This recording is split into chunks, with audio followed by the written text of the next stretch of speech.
Well, congratulations to the parents and the kids. They're being very good.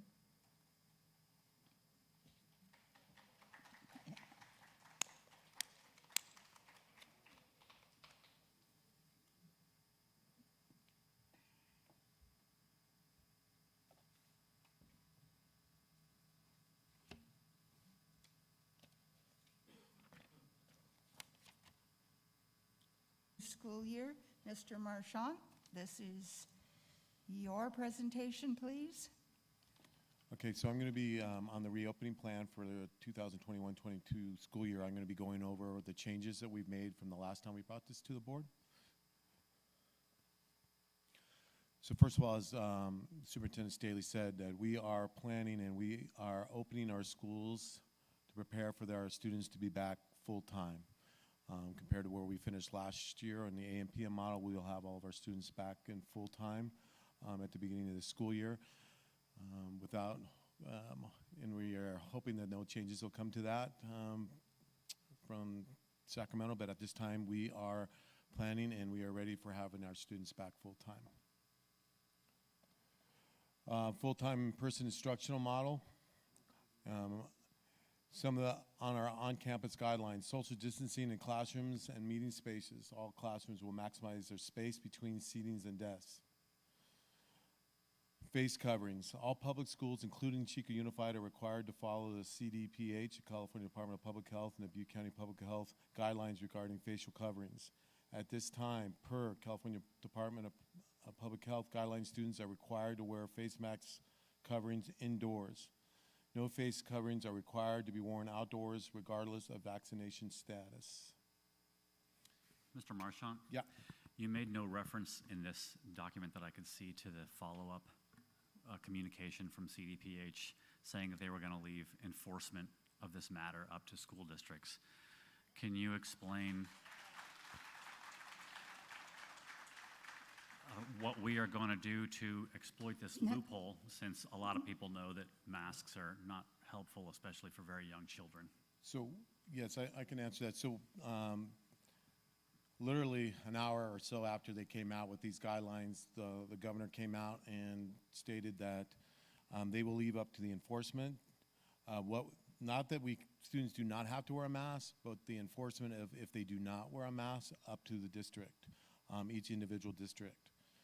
So some of the things that we're looking at for the enforcement of if a student refuses to wear a mask on our campuses, obviously we can offer one of our independent study programs like Oak Ridge or Oakdale. We have those available for families if they want to put their child on an independent study program. And later on in this board meeting, we'll kind of go over the new guidelines for independent study, what that looks like per the state, AB 130. Also, we can, if a family or parent or guardian provides a medical release documentation from a licensed medical professional saying that that student cannot wear a mask at school, we will abide by that. Of course, if a student is not wearing a mask in class, we would ask our teachers just to remind them to put the mask up or on. Offer a face shield. If they do not feel comfortable with a mask, we will have face shields available for every student on campus in our classrooms for them to wear. If they prefer a face shield over a mask, those will be available. We would also ask our teachers and our administration to call the family and ask for support with mask guidelines. Through all those different things, if the student is still refusing to wear a mask, we're looking at an alternative placement for our students on campus outside, because right now the guidelines say the student does not have to have a mask on outside.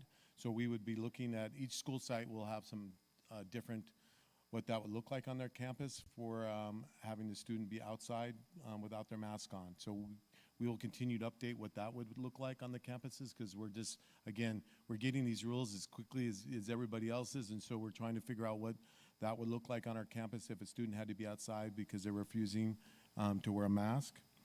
And then our last option, again, would bring the family in with the student and have what we call a student-based intervention team meeting. So we would just try to see what options are available for the family and the student that is not wanting to wear a mask. And again, we would go over these options with them and try to come to some type of an agreement what we could do.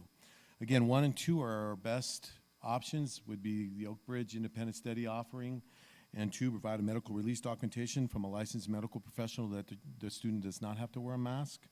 And then again, we think offering a face shield instead of a mask is another option for us. Can I ask just a point of clarification on what you said? So the current, most up-to-date, as of today, CDPH guideline or mandate is that masks must be worn in schools and like health indoors at schools and healthcare facilities, et cetera. And that they're leaving it up to the district how that gets enforced, not if it gets enforced, right? That's the distinction that everybody really needs to understand. Correct. It's up to us. It's not a loophole. It's up to us how we enforce the mask mandate that's being required by the state, not if we enforce it at this time.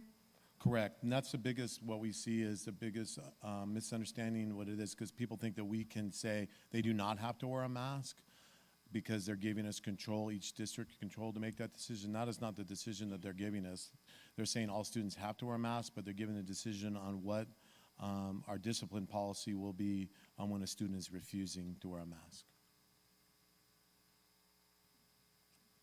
Mr. Tennis, did you have another? So the medical exemption, is that basically a doctor's note? If you have a doctor's note saying that in the opinion of your child's physician, they shouldn't wear a mask? Correct.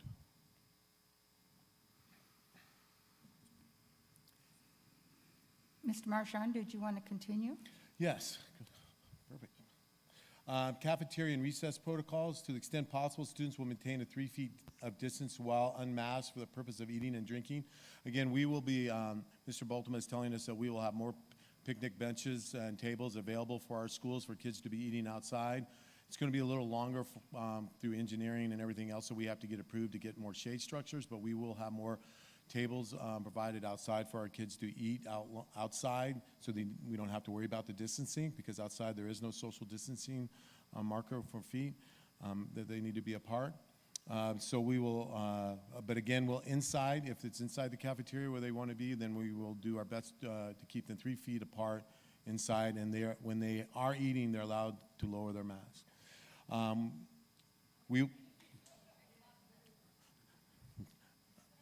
All right, so workers and other persons handling our serving food. We'll also try to develop different serving stations outside for our students too, so it doesn't just have to be inside the cafeteria. Our nutrition department is doing a very good job of trying to accommodate different stations so kids do not have to go inside the cafeteria, especially at the secondary level, to get their food.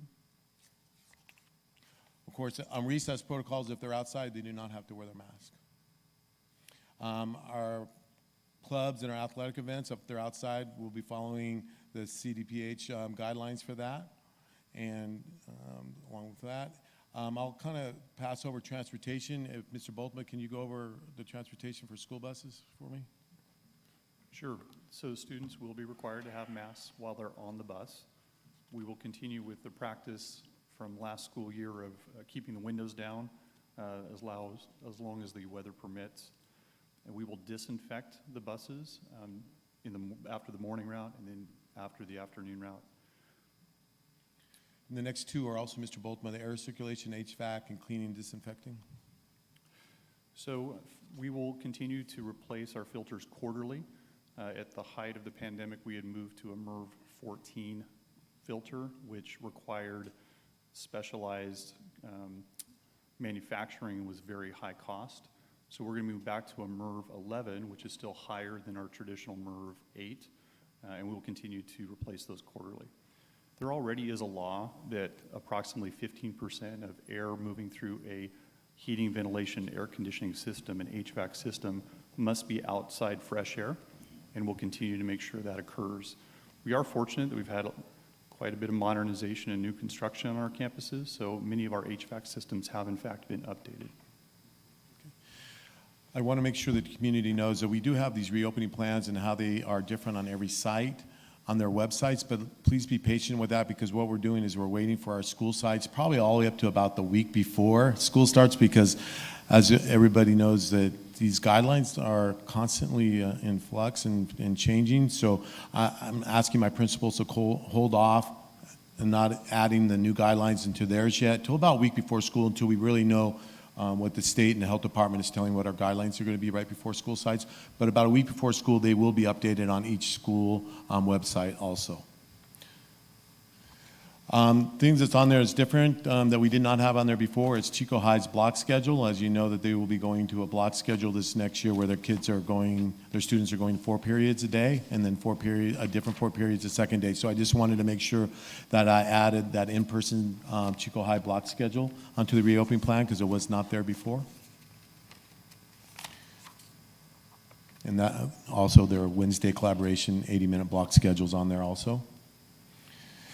Again, we still have our Oak Bridge, as I talked to earlier. Instructional model is available for any family. That's K through 12. And again, we have our principal, Rhonda Oblum, here tonight to kind of go over the changes and what that will look like tonight. Again, the contingency instructional models, the hybrid learning. Last year, that was our AM PM schedule. Per one of our board members, we've also added the AB schedule in the reopening plan. That's where AM PM is what we had. So half the kids would come in the morning, the other half would come in the afternoon. The AB schedule is half the kids would go full day on one day, the second half of the kids would go on the next day. So we have added those schedules, and you can see the elementary has their schedule on there for an AM PM and also an AB day schedule. Secondary, you can see their schedule. We even added what an AB schedule would look like for Chico High with their block schedule. But with the AB schedule, since the junior highs and the high schools start and end times are just a little bit different on every one of them, we would need to put that schedule up. If that's what got voted in by the board, the model that we were going to go into, we will change that. The difficulty, and I don't want to get too deep into that, but Chico High's Jay? blocks, yeah, go ahead. Back up about a sentence and a half and Okay. repeat about what we've approved and, As we left the school year last year, we were in an AM PM model, and that would be the model that if we had to go to a hybrid, and let's not, I don't even want to Right. say that right Yeah, now. no, Okay, I don't. don't even want to talk about any of that, but thank you. we needed to put it into our opening school, and it'd be an AM PM. But if the board decided for us to change that into an AB schedule, we just wanted to make sure that we had those conversations Okay. with the union ahead of time, and that we had sample schedules of that ahead. Thank you. And then we have, what we started out last year is our distance learning model where everybody was online. And that it has not changed from where it was last year. But I do want to jump in and clarify. We would only go to a modified traditional or a distance learning model if mandated to do so. Right, correct. We are going back full-time unless we're mandated by the California Department of Health. That's what I have for the reopening plan. If anybody has any more questions, I'd be happy to try to answer them. Questions from board members? Yes, I have Mr. Tennis? a comment, and I may be able to lead it to a question. I wish we could have given some treatment to the enforcement language in this document. Frankly, it looks like we're just kind of laying it out there that we're going to enforce full masking. And I don't like that because I don't agree with it, in particular for kids 12 and under. Excuse, And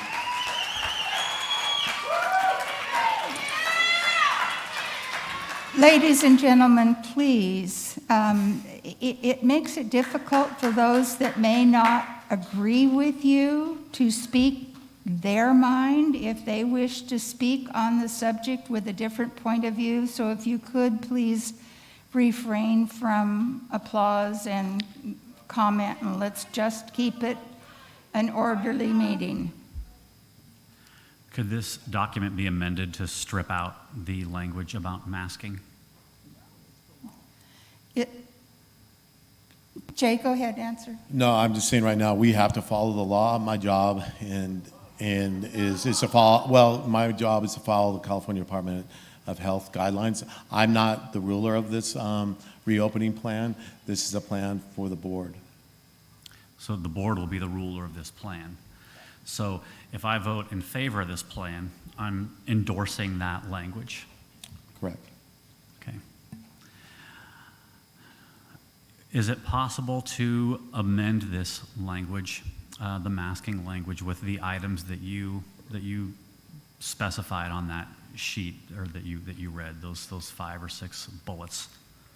Mr. Tennis, it's very clear that that's our decision as a board. If you wish to fine. put something out there Thank to you. amend the document, Thank you. you step up and do that. Could I see a copy of what you read, please?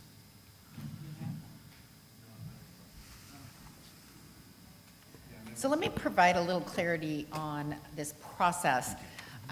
First of all, the reopening plan is adopted by the board, so it is the board's plan. But I also need to say that the guidelines came out on Monday. Then overnight were revised, so the board agenda had to be posted on Friday.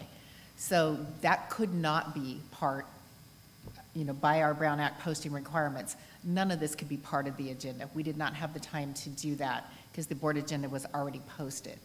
So because the masking was in there, because we did say we will follow California Department of Public Health guidelines, we have also said that in our employee contracts. That's why it is in the reopening plan and why we're allowed to discuss it tonight. However, given 3 days to come up with how do we make policy, make plans for something that we found out about on Monday is extremely difficult. So with that in mind, what we're asking the board is look at the reopening plan. If there are changes that the board wants to make to that, that is certainly your prerogative. If not, and we understand that you too just got this information, it is just coming out and it likely will change, we may need to add another board meeting, and we've tentatively scheduled one for August 4th so that we can have further discussions and make further amendments. But because of the timing of this, we were not able to have a very clear, here's how we're going to enforce this plan. You just said something in your statement to the effect that something about this universal masking is ensconced in employee contract language or something like that. Can you expand on that, please, and explain Yes, that? I'll let Mr. Hanlon, who's in charge of human resources, discuss that. Simply states that we'll follow the guidelines of the California Department of Health or Butte County Health, whichever is more conservative, more demanding. When we negotiated that, we did not anticipate this ruling by the state. We anticipated the possibility that an individual teacher or small group of teachers may insist on everyone around them wearing masks, and neither the district's position favored that nor the union's. So we wanted to have a third party that obviously had some authority in determining whether or not masks were worn. We did not anticipate a decision where they were required by the state, but they had to be enforced by the district in some way designed by the district. I have a question for Mr. Moretti, the union representative, if he's available. I do not believe he is on the Zoom. Okay.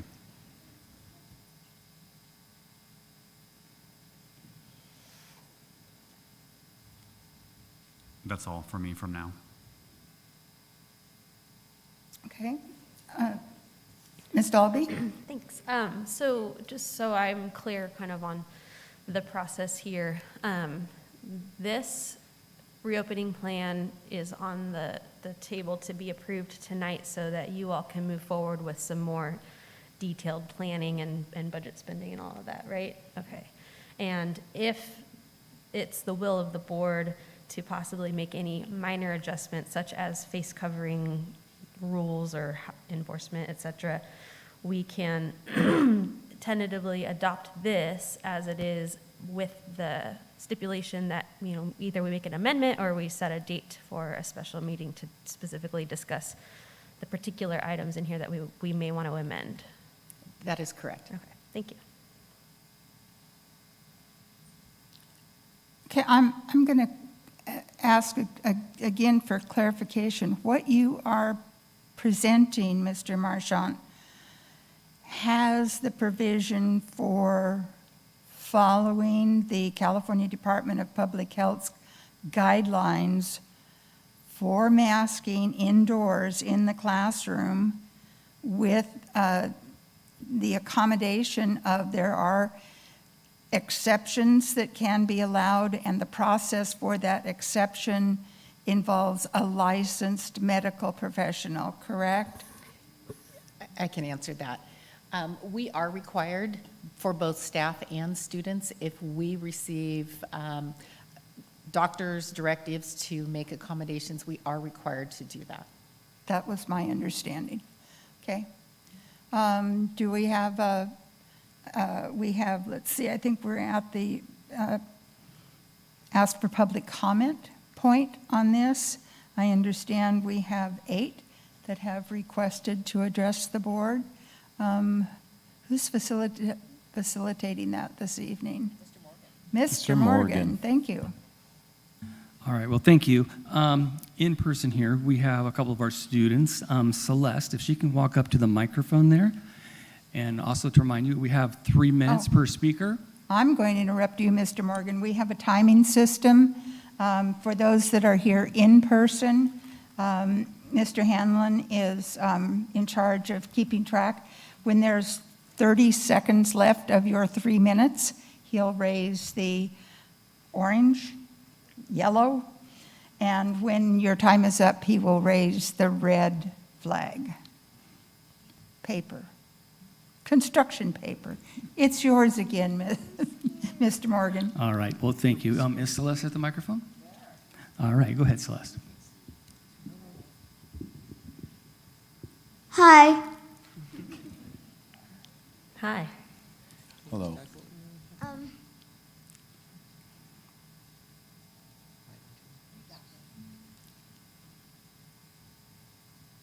Well, at mine and my little brother's school, most of our playground stuff is made out of stuff that you like exercise on.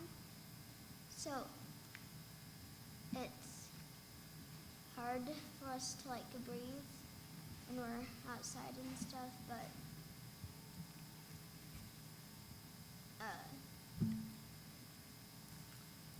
Brandon, are you down there with her?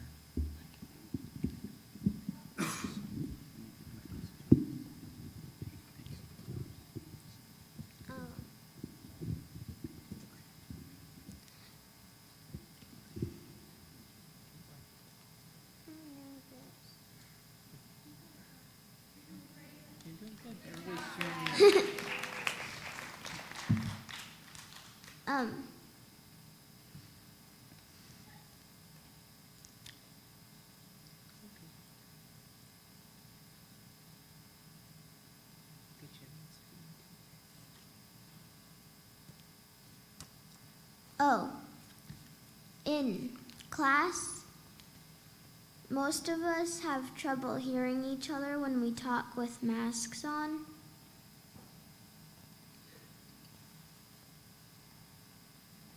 So it's like hard to hear each other.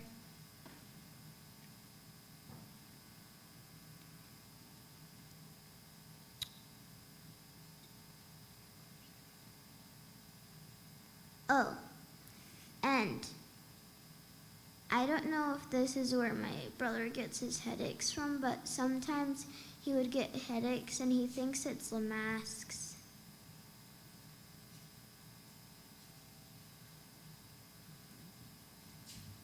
I'm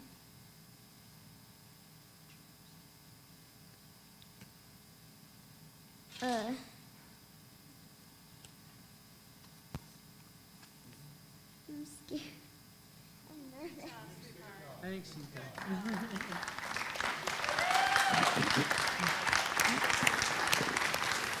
Thank you, Thank you Celeste. very You were much. very brave. All right, well, thank you. And next, we should have another student. Her name is Marissa. Is she here? She can come on down to the microphone. Hi, I'm Marissa. Hold on, Marissa, let's Sorry. get your mic adjusted. Thank you. Hi, I'm Marissa. I am a incoming junior at Chico High. And I just want to say that masks don't seem to hinder learning in any specific way. The main issues we've been having in terms of learning were more for the hybrid schedule and some mental health issues. I feel like the full in-person is going to help these to smooth over a little bit, and masks should not hinder learning or social things or anything else that would affect school or our learning. So I really don't feel as though there's any negatives towards masks, but they do protect us from the virus, so, yeah. I have a question for Marissa. Yes. No. Oh, no. I'm sorry, Mr. Tennis, it is a back and forth conversation.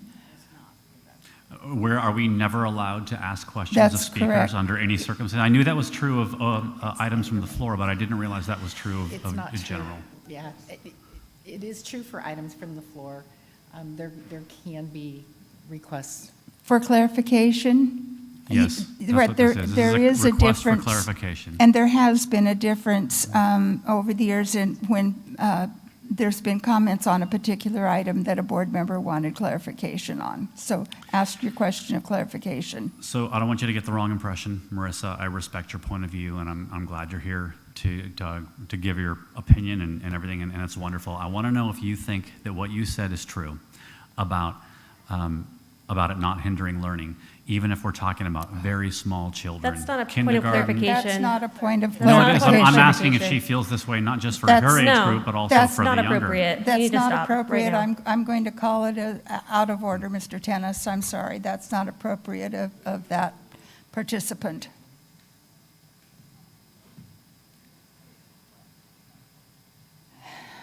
Who's our next speaker? All right, our next speaker. Thanks, Marissa. Yes, thank you. All right, our next speaker is Jenny Skibo. She should be in person. Yes, Jenny. So I think I might have chosen the incorrect spot. I'm happy to comment here, though. My name is Jenny Skibo, and I have 2 daughters attending Chico Unified Schools. I would like to request that this board and superintendent declare masks voluntary for our schools by not enforcing the mask guidelines and leave it up to the families to decide for themselves. When this all began, back in March of 2020, we came together as a community to quarantine for 2 weeks to slow the spread. The quarantine and ultimately masks and social distancing were used as a method to help keep the hospitals from being overrun while allowing them the time they needed to figure out the COVID virus and help treat as many people as possible. We collectively attempted to slow the spread because we know from history that you cannot stop an airborne virus, just like you cannot stop the wind. It's going to spread where it spreads, and there's nothing we can do to stop it.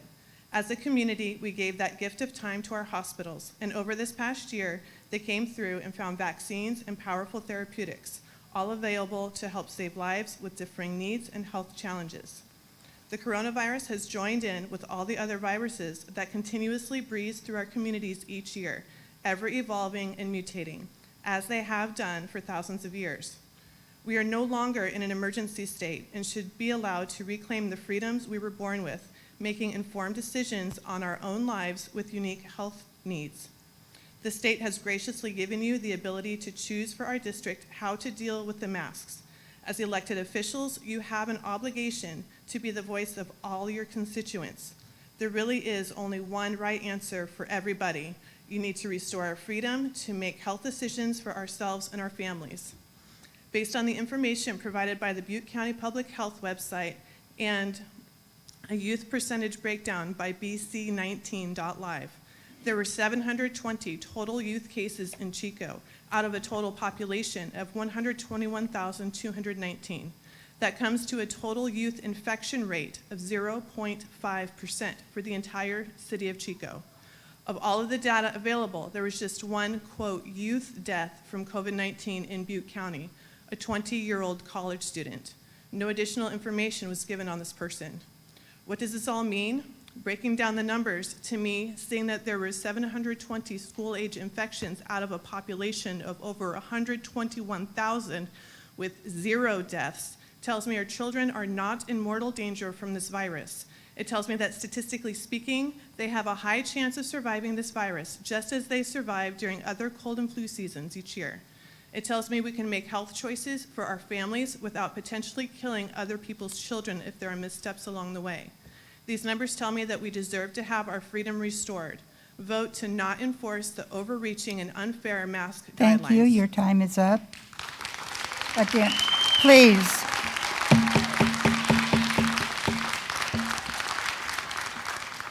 Please, as has already been demonstrated, it's difficult when someone has a difference of opinion to get up and make their point as well as the ones that you are here to support. So please be courteous to all speakers by not demonstrating. Next. All right, Ms. Robinson, thank you. I have another parent. I'm going to be calling them. Her name is Maureen.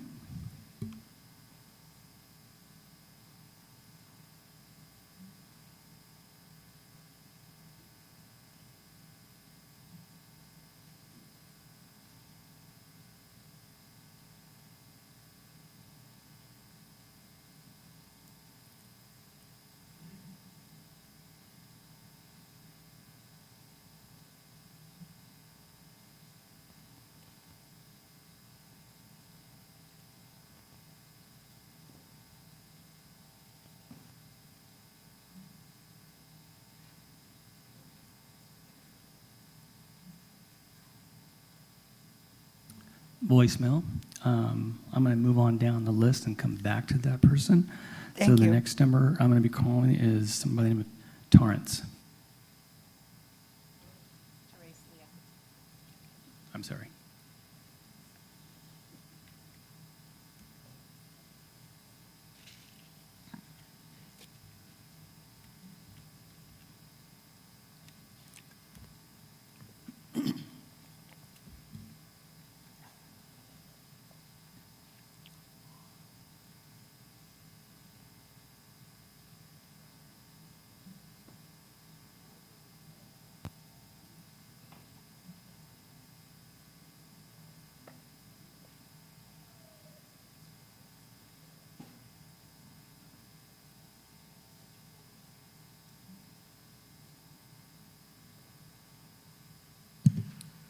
Go ahead. I am speaking today to show my support and appreciation to this board for drafting a letter to the state requesting local control over COVID-19 mitigation and mask requirements for our district.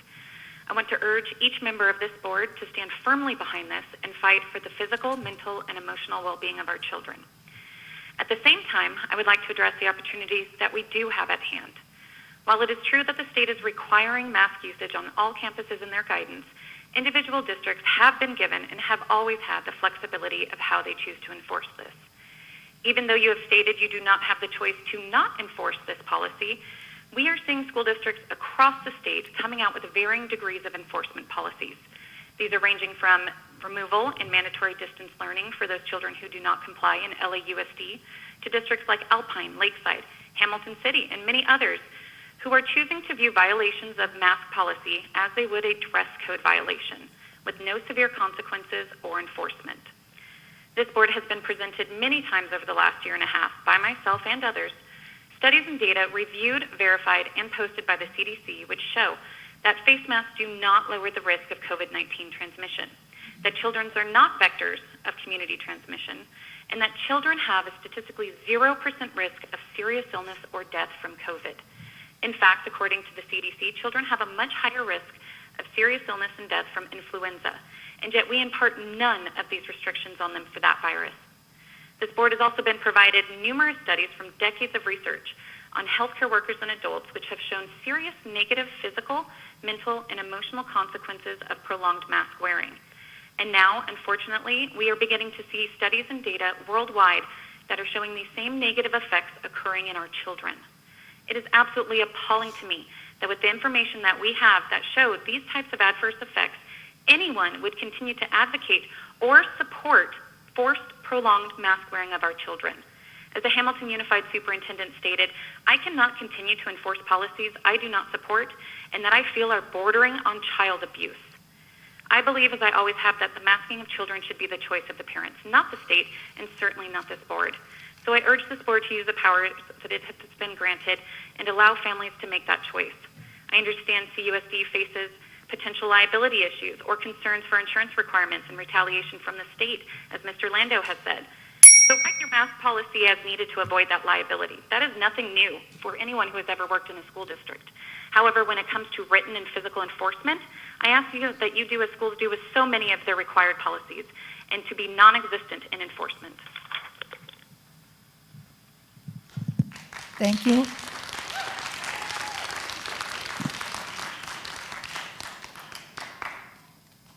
All right, we are back to our in-person audience. There's somebody with no name, but their area code is 925.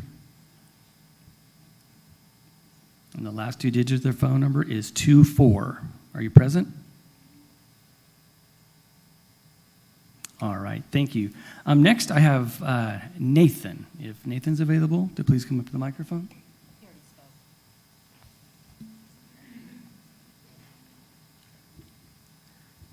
Hi, how y'all doing again?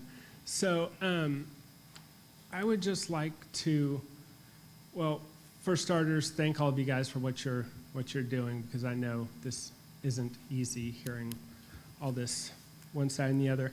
And I just also want to stress that I understand that everybody in this building, no matter what side they're on, whether we should have masks or not, are here because of the love of our children and the children of Chico, and we want what's best for them. Some people think one thing is best, some people think the other, but we all are speaking for what we believe is what's best for our children.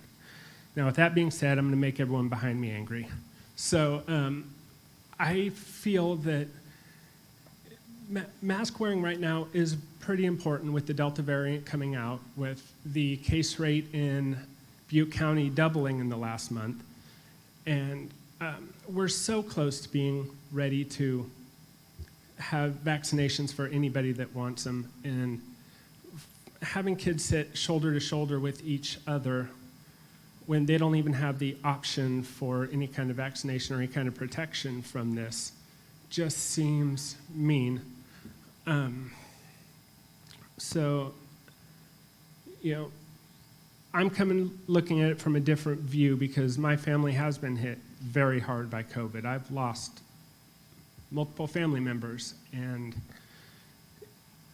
it's been really difficult. So I understand that I'm maybe a little more careful and skeptical about just opening up the classrooms. But I mean, we're just a few months away from having the younger kids able to get a vaccine. So having the masks to protect them until everybody has that choice, I think is a prudent thing to do. I believe once everyone has the option to get a vaccine, that's when it should become, you know, people's choice.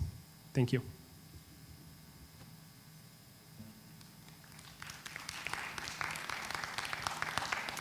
All right, well, thank you. Next, I have Corey. Is Corey here? Thank you.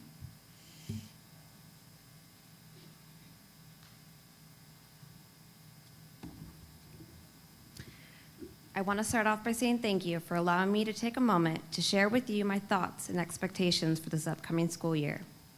As previously mentioned, my name is Corey, and I'm the proud parent to two wonderful children. I have a son entering junior high this year, and my daughter will be in second grade. Within these past 2 years, there has been an abundance of stressful events for our children. In 2018, we were faced with the Camp Fire. Many of us know people who lost homes, faced terrifying evacuations, and some of us even came close to losing loved ones. But our students were resilient. They pushed through with determination and overcame unthinkable circumstances. We fast forward to 2020, and we are struck again with a catastrophic event. What our students knew to be spring break or simply a relaxing week away from school turned out to be an ever-changing event of what ifs, how, and is there even a light at the end of this tunnel? As a school community, we pushed through and encouraged our students to keep pressing forward, as they had to do numerous times in the past. We promised them it had to get better. And for me personally, I kept telling my kids, look for that silver lining. Our children missed their friends and their teachers. So when the opportunity was given to go back in person, My kids personally jumped at that opportunity. There's no way to describe the light in your child's eyes when you tell them that they get to go back in person, even if it's just 2 hours. There's also no way to describe the disappointment in their eyes and in your heart as a parent when they tell you after their first week back, I don't think I can do this. What do you mean you can't do this? After everything we've been faced with in such a short amount of time, you can't do this? The emotional toll that this mask wearing is running deep. The damage we have inflicted through masks wearing, we will see for a long time in the future. Our students want the comforting smiles and silly grins from their friends. All of this is now hidden behind a mask. So when they say they can't do this, I begin to understand. The basic comfort that they are given is hidden behind a mask. What was once ripped away from them is still not even close to being replaced. You cannot take away basic human contact, then cover it up with a mask and call it the benefit of the greater good. We as parents know what is best for our kids. We live every day protecting them and guiding them. We know the risks of COVID. We know the risk of infection. We know. So, and with our kids being disciplined and reprimanded for not wearing a mask to me is completely asinine. This is in no way benefiting our children, so I can only encourage that we don't enforce the masks, that we don't discipline them for not wearing it. They've already been through enough. And if there's one thing to take away from this, what are we doing for our children? Really, what are we doing? Thank you. Madam President, I'd like to call Maureen just one more time to see if Mr. Thank you, okay. Phil.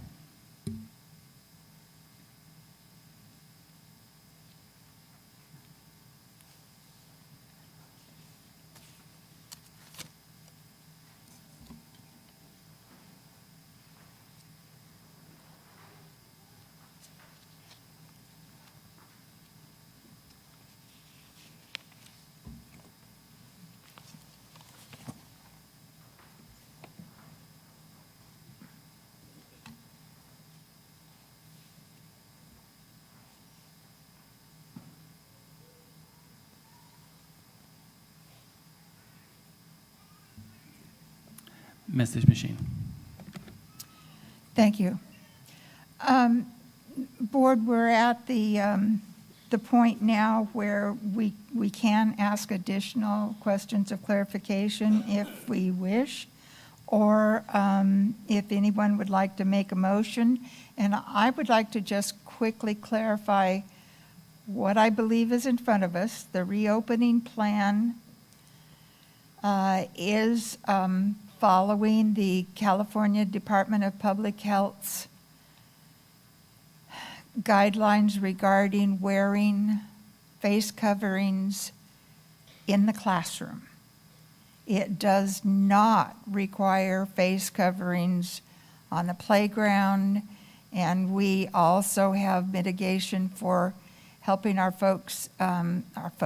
kids go through lunch and other things with having multiple stations to pick up their food and significant outdoor facilities for eating outdoors. Doesn't require them to have a mask on when they enter campus. The mask requirement begins at the classroom door. And we have outlined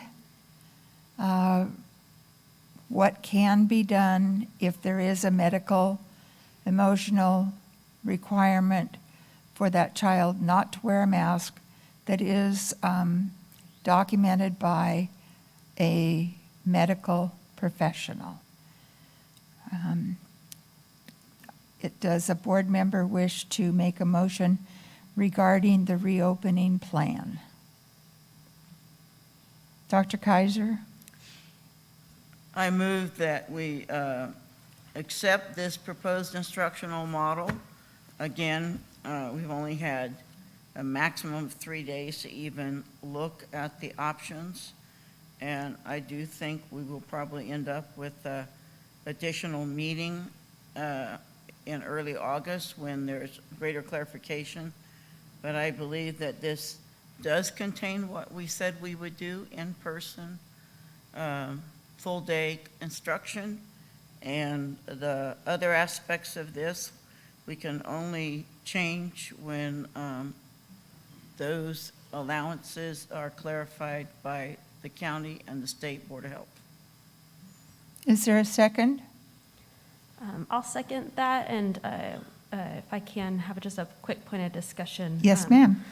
On what Dr. Kaiser just said, I think it's important to note that this document, especially on some of these more hot topic pieces like the mask mandate and how it's enforced, this document's broad enough for us to be able to work on those details, you know, in the coming weeks, and come to a consensus and a really solid plan that, you know, has the least impact on students within the guise of what we're being mandated to do. Mr. Landau? I'd actually like to offer a friendly amendment that we simply go ahead and schedule a meeting for August 4th at this time. Just put it on the books now. We can do that. Thank you. Yes, it's already been tentatively calendared, Tom, so that's not a problem to intend on purpose to come back on August 4th. Yes, Mr. Tennis? I would ask, I guess, an amendment, friendly or unfriendly. I'm not totally sure how I have that a would point work, of, but sorry, I don't mean to interrupt you, but just a point of order. Do we need to?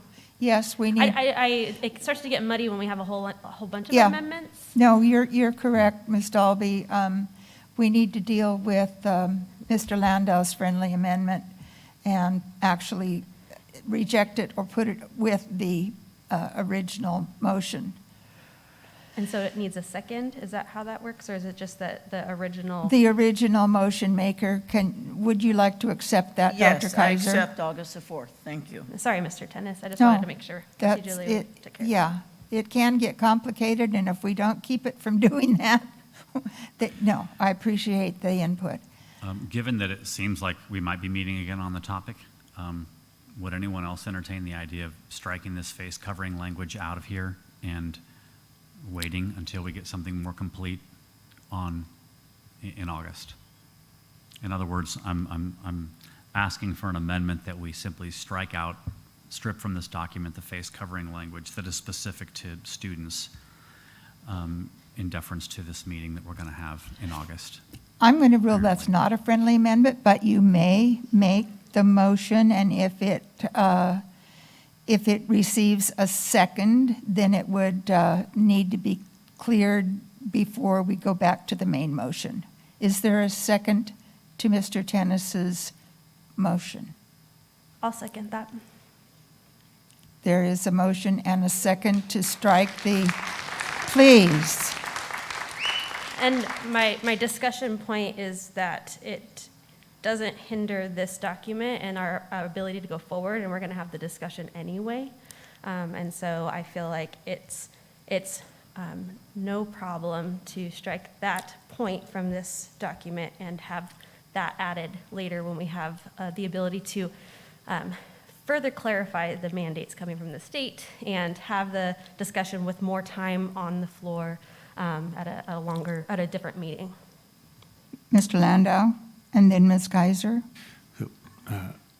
My concern with this amendment is simply that if for any reason there's some kind of an emergency and we don't have the August 4 meeting, this becomes our reopening plan, and we are open to a lot of liability for not having any language that addresses the CDPH's guidelines.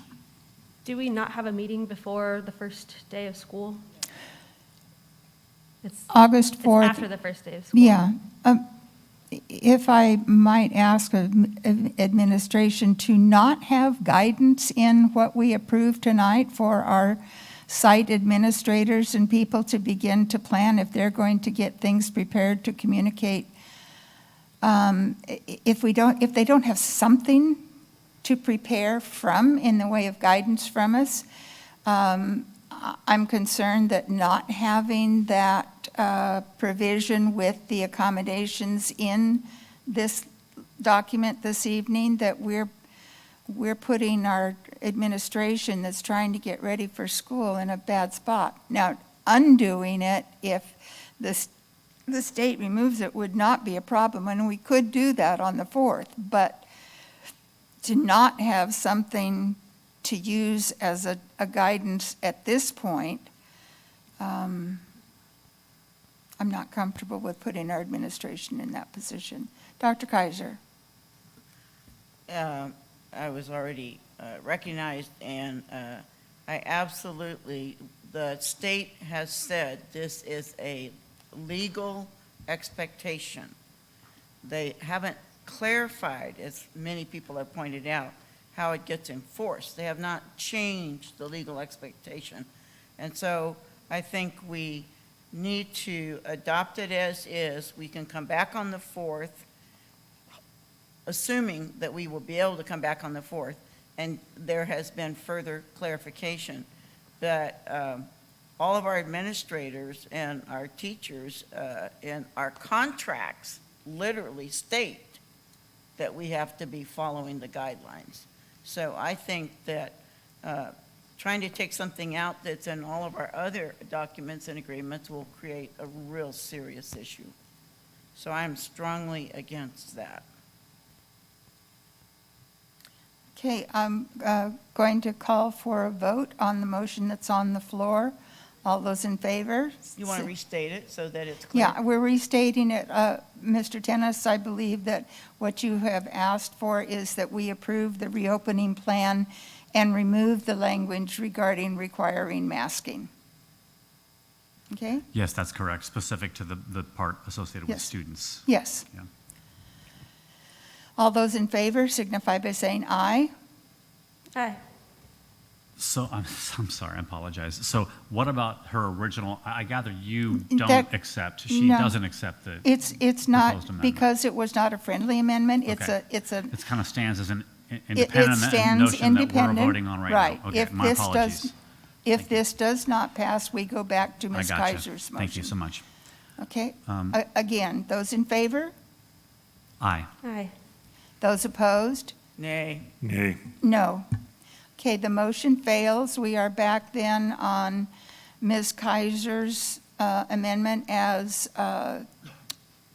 Ms. Kaiser's motion as amended by Mr. Landau's amendment to schedule an August 4th meeting so that we can meet the announcement guidelines and things. It's so much easier to cancel a meeting than it is to get it on the calendar.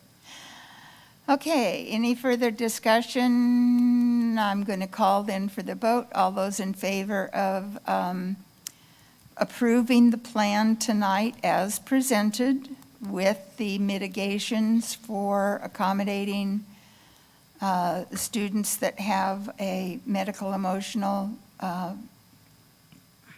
exemption, signify by saying aye. Aye. Aye. Aye. Opposed? Nay. It passes 3-2. No, I voted aye. You were an aye? I'm sorry. Yeah, my original statement was still valid, which is that this is broad enough that we can make changes at the Okay, August so 4th meeting. I'm- I would have voted nay without the August 4th Yeah. amendment. Let's revote orally to make sure that it's clear what we have done in the minutes. All those in favor by, indicate please in person. Dalby, aye. Kaiser, aye. Tennis, nay. Lando, aye. Robinson, aye. So it passes 4-1. Erica, are we clear? Okay. So to Thank you. clarify, we will move forward with the reopening plan with direction from the board to further develop the protocols for masking, which we will bring back to Yes. our August 4th board meeting for review, discussion, and approval by the board. Yes. Okay. The next item, and thank you, even though I yelled at you for being inappropriately applauding. I do appreciate the fact that you have come to the meeting to express where you are with the things that are so important to your children. So I do thank you for being here. Okay, next one is 9.2.1, discussion and approval of board policy update on independent study, and this is Ms. Staley. Actually, it's Mr. Marchant and Ms. Odlum. Yeah, so one of the trailer bills that came out with the budget. Mr. Marchand, let's take a 2-minute break to allow folks to leave if they wish. And my congratulations to all the little ones who were so well behaved in a meeting. You guys were wonderful.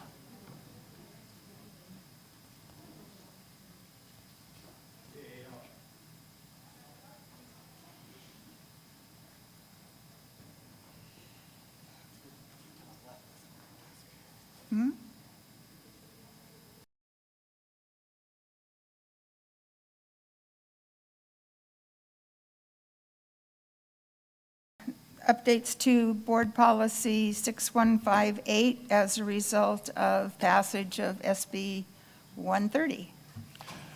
Just, our tech guys actually undid our stuff so that we had that actual 2-minute break.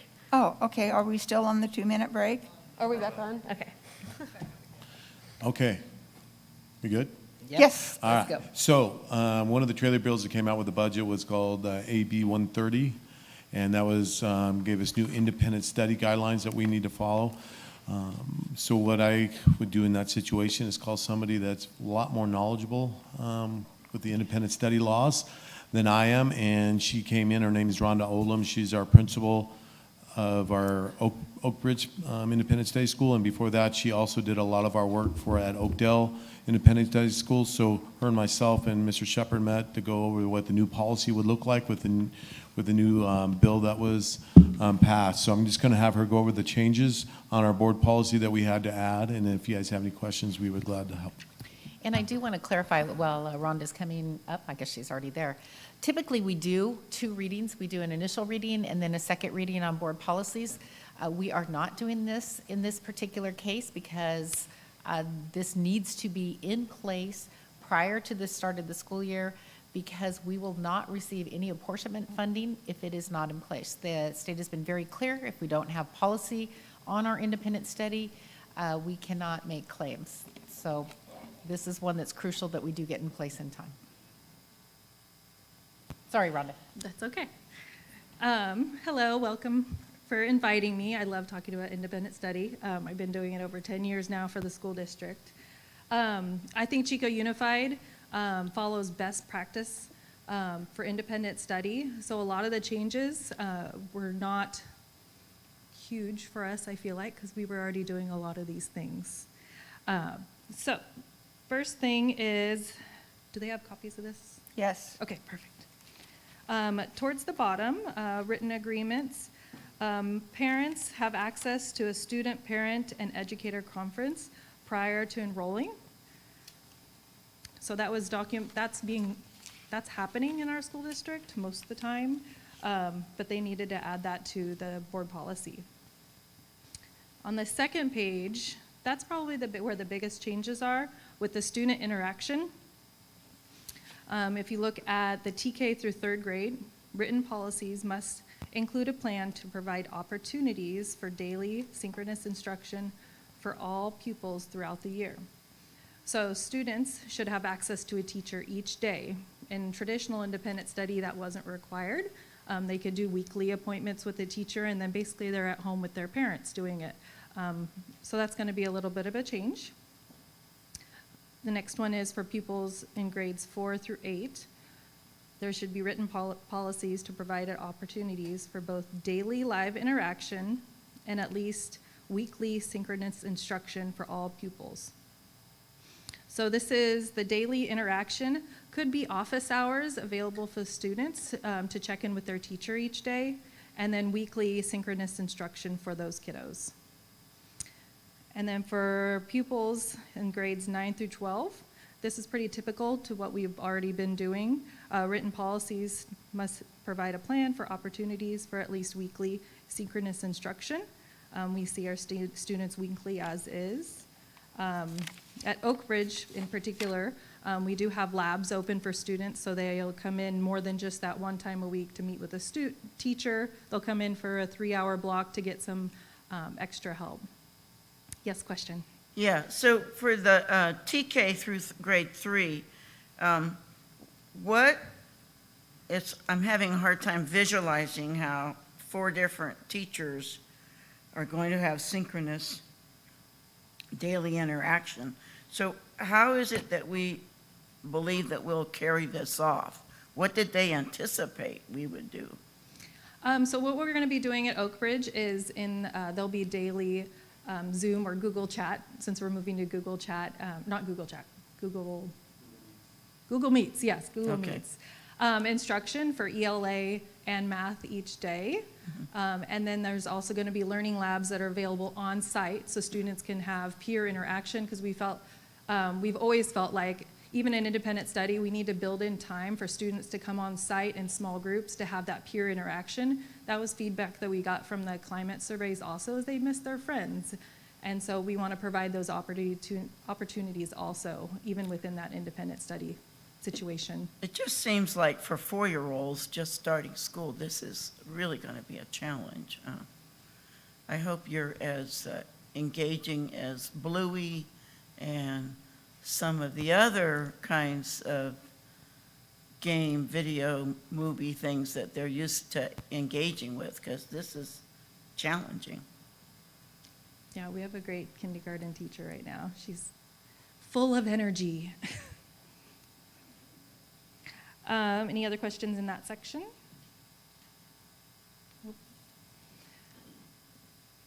And something else they wanted to add to our board policy, this is something that we've already been doing at Oak Ridge, but they wanted to have it written very specific in board policy about having a tiered re-engagement strategies, which basically is just intervention. So if a student's starting to fall behind within 3 school days of absences, that what are we going to do about it? We don't want to let them continue to fail.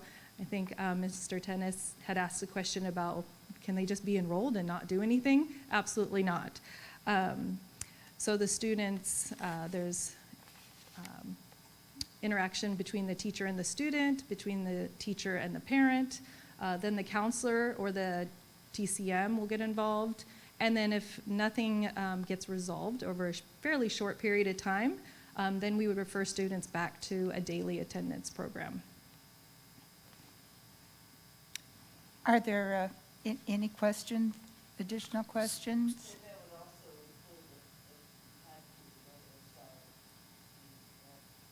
Independent study doesn't do SARB, only daily attendance does, so that's why we have to really hold that intervention. We monitor the students so closely, because if that's looking like, hey, they've missed 3 days, we're doing intervention. If we don't see an improvement rather quickly, then we need to refer them back to a daily attendance. And then we kind of flag that student and let the school know, hey, we're having these concerns, so that they can be aware as well.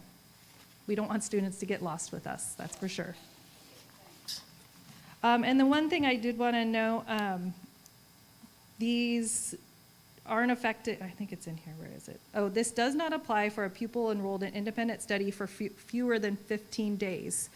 So if a student wants to, we have those students that maybe have a medical thing go on or a family vacation where they take 5 days off, they do something called a short-term independent study. That would be that traditional independent study where they get those packets and textbooks and they bring it back after their vacation or their medical leave for as long as it's less than 15 days. I also want to give one more compliment to Rhonda. We had to tweak our master agreements, and actually the law states that we don't have to do that until 30 days after the first instructional day, but we have auditors coming in next week, independent studied auditors next week, and so Rhonda already finished the master agreements for Oak Ridge, so we can have the auditor take a look at them before school even started, and if they get approved, we will push them out to Oakdale and our online academies at the high school. So I want to thank Rhonda for her hard work with that too. Thank you. Yeah. Thank you.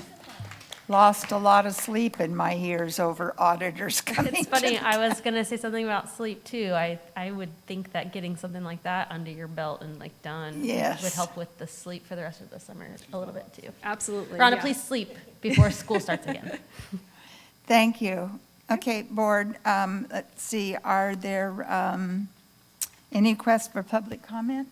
There are none. Okay, do we have a motion? I Mr. move- Landau? Oh, Oh, sorry.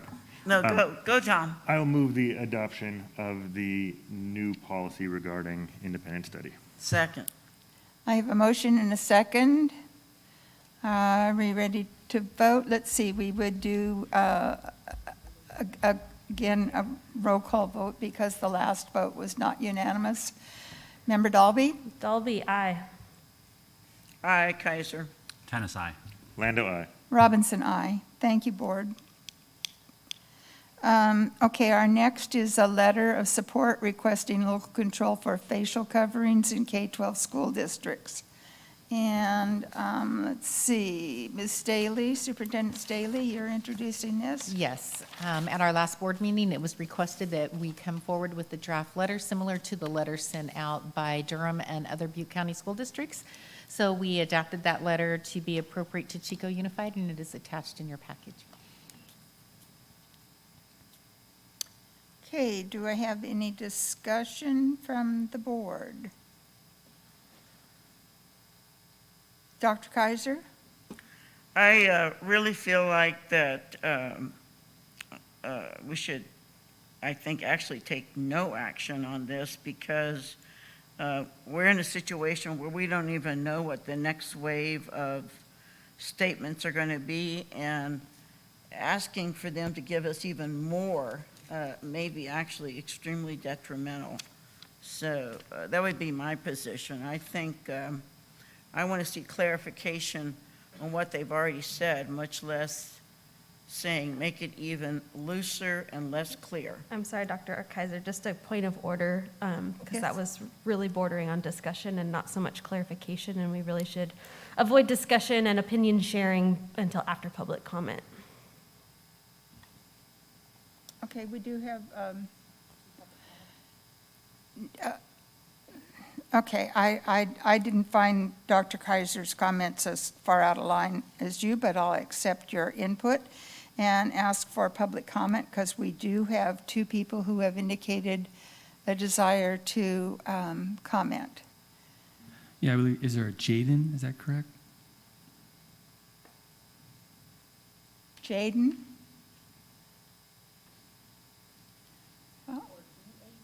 Or Vaden? No? Okay, and we also have Ginny. She had spoken earlier, so she had left.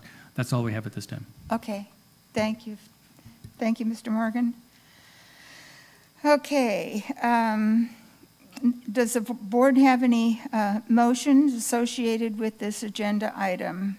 Dr. Kaiser, do you wish to make a motion? I would like to actually move that we pull this item and bring it back on August the 4th if we had a need at that point to do so.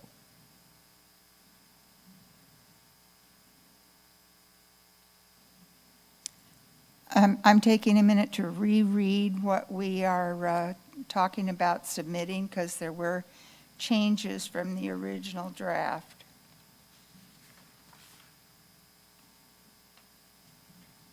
Yeah, the letter is asking for local control. Yes.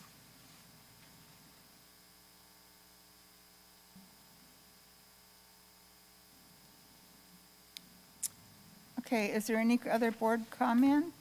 I don't have a second. Okay, I hear no second. Dr. Kaiser's motion dies for lack of a second. Do I have any other motions?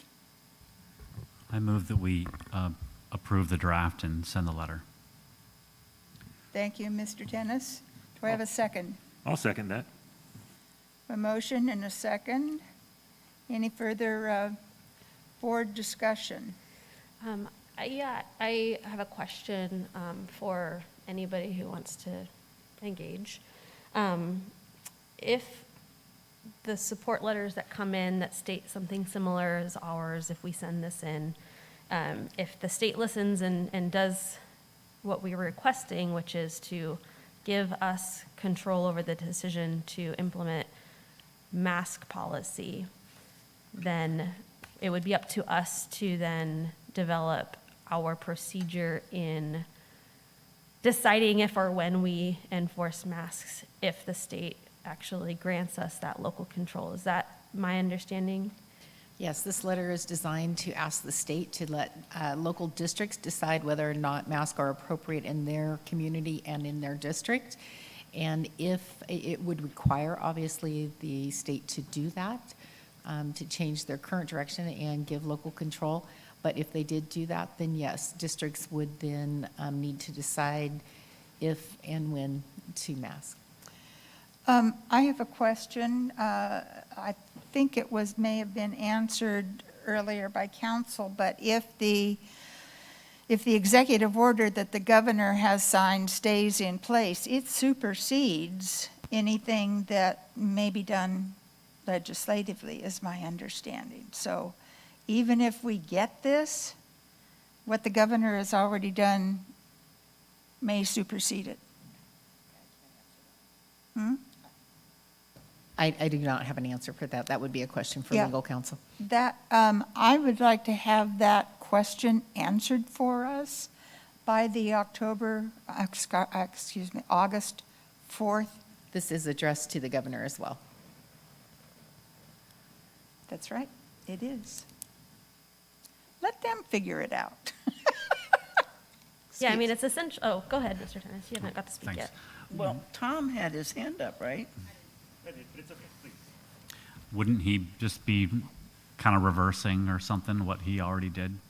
Wouldn't he be changing his mind, or him and Dr. Mark Galley from the CDPH would be putting their heads together and saying, yeah, you know, I think it's time we kick this back to local districts to That's what they make would their own have to plan. do in order to make I think- what we would do.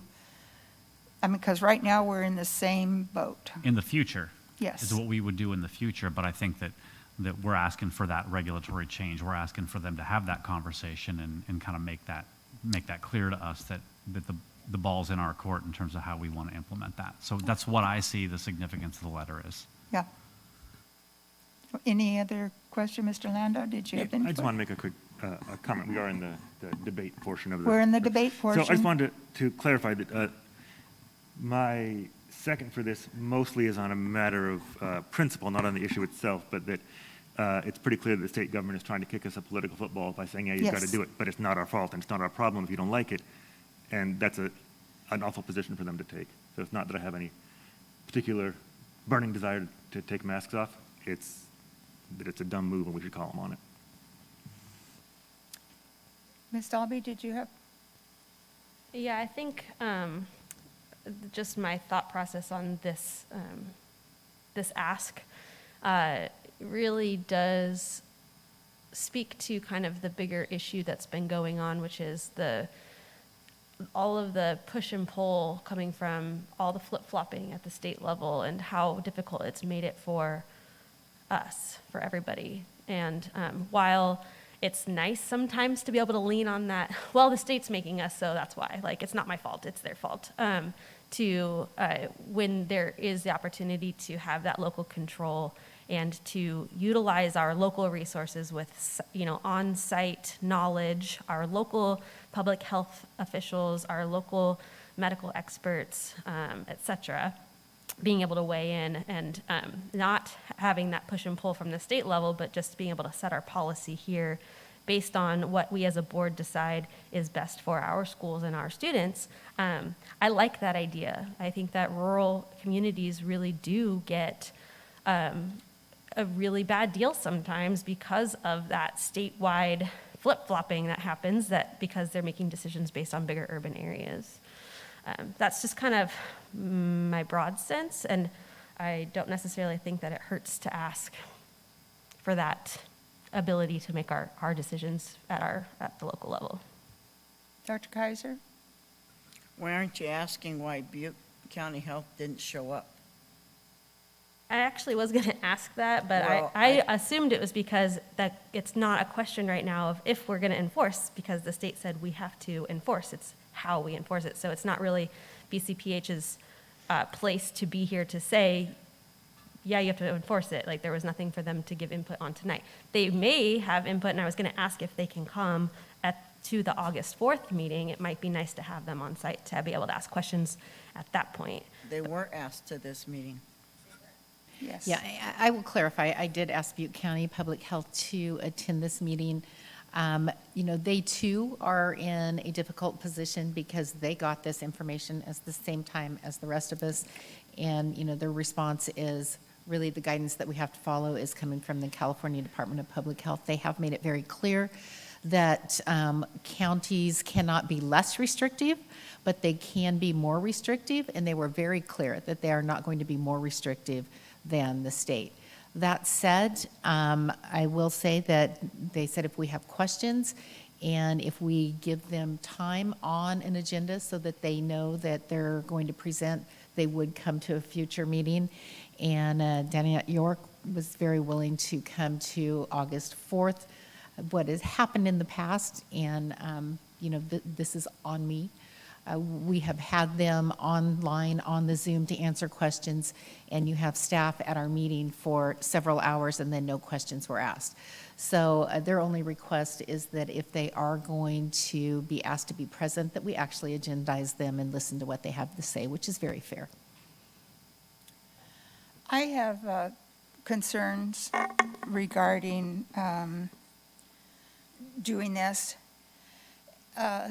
In the morning when I open my email, I am able to open and read an enormous amount of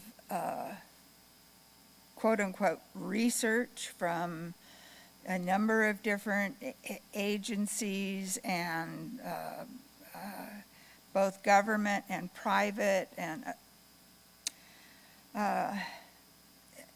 opinions that are plugged into research or someone else's opinion. And if we don't have a structure to follow, which is California Department of Public Health, to look for guidance on what to do, we're left with 5 board members that are not medically, I'm not going to use the word competent. It's just not what we do to sift through all the stuff and decide, oh, that person's input makes more sense than person B. I don't want to be put in that position. I want medical experts to be making the decision about the guidelines that we're supposed to follow, but then give us clear guidelines within which to make decisions if we have options. But I do not believe that we should not have guidance and options to function within. By doing that, we're leaving ourselves open to, what if we get it wrong? And we have an outbreak. Where's the liability? It's with us. Dr. Kaiser? That's the exact point. If we are the source of the rule, Yeah. we are the person that we are individually and as a district responsible for the liability. Yep. And it isn't even just, you know, person A over person B. There's extreme amount of misinformation that's being disseminated. Some of it because we just haven't had enough time to study it, and including the issue about how many children are being impacted very seriously by the consequences of this, because it's also new. So. Are we done with discussion, board? Just to clarify, I don't think that what this is saying is that we would not rely on medical experts or that we wouldn't work with our own medical experts. I think what it's saying is that What happens in Bangor or Durham or Chico for that matter, is oftentimes very different than what is happening in LA Unified or San Diego. And sometimes the policies and the directions are set for the big dogs that do have half the student population or more in the state, but doesn't take into consideration individual needs in different rural communities. And I think that was the point that was trying to come from Durham, who actually drafted this originally. In my opinion, that's not what the second paragraph says. And, no, I'm on the second page. It's the top of the second page. It says that our Board of Trustees elected by our local community is requesting local control regarding masking guidelines. We could pick our own experts. I don't want to pick my own expert. I'm sorry. Okay. We're ready for, we have a motion and a second. All those in favor of approving sending the letter as submitted, signify by saying aye. Aye. Aye. Opposed? No. It carries 3-2. Did you get the votes without our having to, okay, thank you. Thank you, board. The next item on the agenda is adopted district-wide goals and mission statement. Superintendent Staley. Sure. In your packet are the board goals for the 21-22 school year based on the LCAP that was approved at the June meeting. The one area, though, that we do traditionally add is a board focus goal, and this is an area where the board has an interest in seeing staff do further research or implement a program. And to give you some examples, when the LCAP was initially came into play, we did not have a standards-aligned curriculum in place across the district. So the board directed staff to look at, we initially looked at kindergarten, first and second grade, and made sure that we had standards-aligned curriculum, assessments, and supports. And then we moved on to third, fourth, and fifth, and then junior high, and then ninth and 10th. So that took us up to last year. Last year, we really were going to focus initially on social emotional learning, and then when we went into distance learning, that focus changed to technology supports. So this year, we're back in person and want to open it up to the board to see if there are areas that the board can find agreement that they would like to have the district focus. Dr. Kaiser?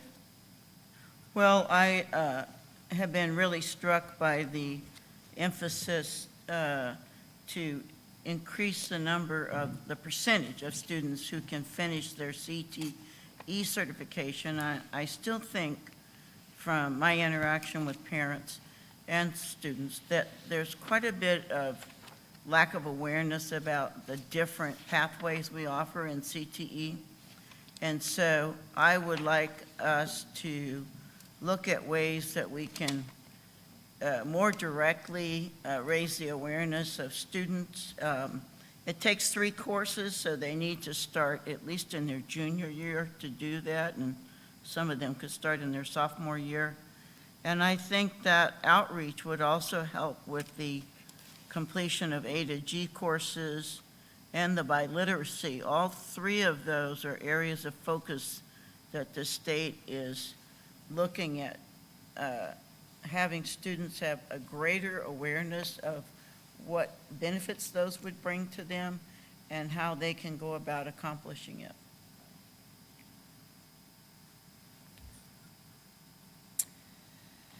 Do you not believe that the achievement in a broad range of courses language covers that?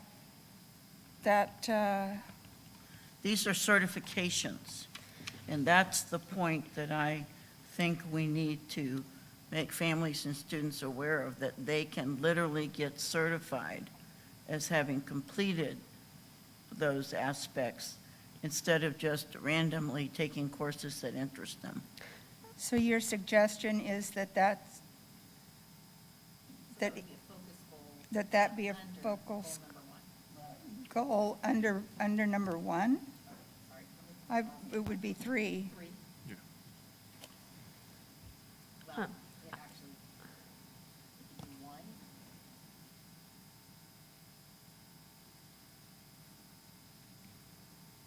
Huh. So do we, I mean, is it just, do we put however many focus goals we want underneath each goal? Or is it just one focus goal for the entire thing? We have requested that it be one focus goal because obviously we have the whole LCAP It would be that still has to be yeah. implemented. I totally understand. And, what we had done before was under one of the under one of the goals, we would write an area for specific emphasis. So, under the academic programs, that was when we looked at, let's have the standard line curriculum and make sure that was continuous all the way through our district. I like Dr. Kaiser's line of thinking about CTE engagement. I just am a little concerned that it's too narrow, since it only addresses our upper secondary or just our secondary students. However, I do want to continue the conversation about expanding our engagement and awareness in CTE or CTE type programs down to the elementary level. I think that if we can get our kids even engaged in career technical education at the elementary level, that'll really improve that upper secondary engagement and awareness too. And then that could be a focus goal, is to look at CTE on a K-12 basis. What are we doing in kindergarten to initiate discussions about careers? And I do know our schools that bring out fire trucks and different things to have those discussions about careers. So it definitely could be an area that we looked at. Yeah, and actually maybe not just awareness, but even like little workshops and engagement and Absolutely. Just to remind kids that they don't have to just be doctors or scientists. Or teachers. Oh yeah, they could be teachers. Bus drivers. Bus drivers. Bus drivers. Anybody listening in, if you know somebody who likes to be a bus driver, we Yes, need some bus Mr. drivers, please. Pays good. Join us. I'm wanting to become more informed about the whole CTE, the state of CTE. Is this equivalent to what used to be called vocational education? Equivalent. So we're all clear on that. I'm not messing up by thinking that way. So, yeah, I've heard from a number of people in the construction community, actually. And I know that there are some things that the school district is doing to try to build up welders and so forth. But we need people in the building trades, big time. And so I endorse this as a focus and things we can do to kind of pave the way to people going into that line of work, which is, I know, has good pay, locally. I'm all for it. Mr. Landau? Two things. First, a quick point of quibble, because the people who work in CTE today would be a little grumpy if we said, oh, it's the same thing as vocational ed. Because it's Analogous? sort of, right? Like, it points people towards careers, but it's also part of the broad range of college prep stuff that we do. And it blends rigorous academic learning with an idea of what's out there in the career world. So anyhow, that was my main point, but it's worth saying, because for all the CTE teachers out there, we get grumpy. One of the things I heard Dr. Kaiser say was that not everybody knows about these courses, and it struck me that we've also heard that a lot of people feel like they weren't made aware appropriately of things like the LCAT meeting. So I wonder if we would maybe consider, as a focus goal instead, a broader focus on how we communicate and looking at all the possible channels we have for reaching not just teachers and parents and students, but the community at large. I think that's something that we've needed to work on for a while, frankly. I'm next. My suggestion after listening to everyone was that this might be what would make a really good workshop topic. so that we could look at all of the aspects of what we need to do to take it K-12, to look at the communication thing, to look at how we inform our kids about what's available and what it takes to get a CTE certification. Would it be more appropriate to have it as a workshop topic? And bring in our CTE teachers and our counselors and our people at the elementary, or, well, we don't have counselors at the elementary that are doing career guidance, and that may be a problem. The 4-H thing happens on that level, Yeah, right? Good.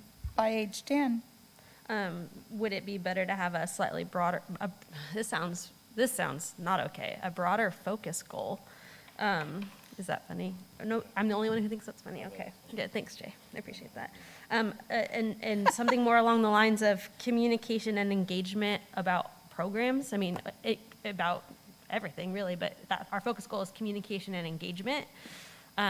Possibly, but that seems really broad as a focus goal. But that seems like the direction that that conversation is going. And I hear you, I'm making the same notes, like workshop, question mark, in next to all the ideas, because any of them can be workshops, so we want to Right. find that good. Right.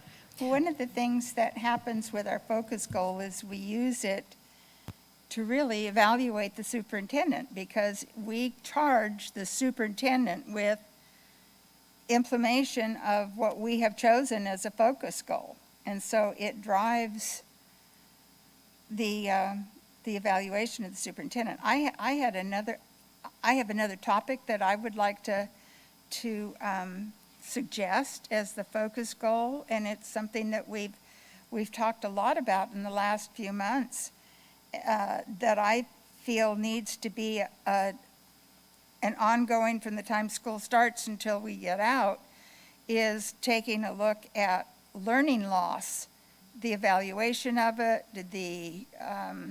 what we're putting in place to mitigate the learning loss.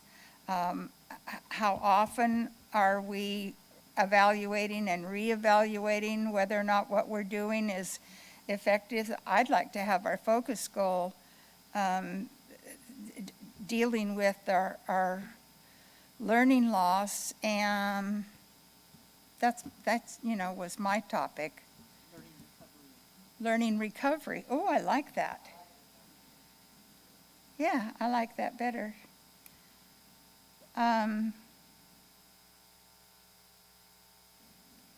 Still waiting for more creative ideas. Mr. Tennis? I don't know if this is appropriate for the discussion, but Mr. Methentary, who spoke earlier, mentioned that he thinks that Peach Jar is an inadequate way to inform our community about opportunities that exist, such as running clubs and scouts and things that I think are real worthwhile. I wonder if we shouldn't have an intelligent conversation about what role we think outside organizations, what sort of a toehold should they have. I mean, we dominate the schedule and the things that they think about and of our young people in our community to a huge extent. We are an enormously powerful organization when it comes to the time and attention of young people. And being tangentially involved in some of these organizations, I can tell you that maybe steps that the district has taken recently to limit participation or exposure from outside organizations has really done a number on their participation. So is that something I can throw out there for possible conversation? And I feel like that feeds back into that idea of communication and engagement, because we can get creative with our methods of engagement through the communication and improving that communication. I actually didn't realize that that was an issue really until it was brought up that outside organizations don't have as much bandwidth within the district. They seem to operate a little bit separately. Is that my understanding? I don't need to be informed about it right now. I can learn about it later in a smaller meeting at a different time. But that was interesting to me. This was brought up, and one of the things we did was take a look at how many students weren't already involved in a school-related club or activity. You know, that how many are out there that are searching around for something to do that don't have it already in place for them. Very few people. Most students are involved with an on-campus club, organization, sports, the music programs and other things that meet after school. So we had very few students that didn't already have something to do, or maybe even too much to do. But it fits really well into what we said several times we wanted to use as a topic for a workshop, and that is better communication with our families, which includes, the kids that live in those households. So just making sure that we have, if we have a communication tool, and we do have a communication tool available to outside organizations, if we want to use that as a workshop topic to further explore it, we can certainly do that. Any other focus goal? Yes, Mr. Landau? Here's a wild one. What if we don't have one? And hear me out. Yeah. I'm not going to complain. We've been through so much the last couple of years, and I understand that it's one component of how we evaluate the superintendent, but I would love to see us just focus on the big three of providing a really top-notch, well-rounded, safe, and healthy environment for our kids, and to say, hey, this is our year back, this is our first year back. Let's just be laser-like in getting back to our usual great standard of in-person education.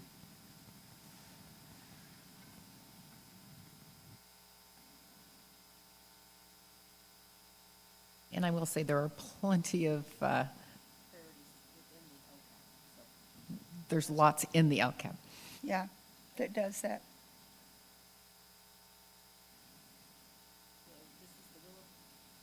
This is the Yeah, will of the board, so we have, Mr. Landau, I hear that suggestion, and if we do a focus goal, what it does is it pulls attention away from what you just said.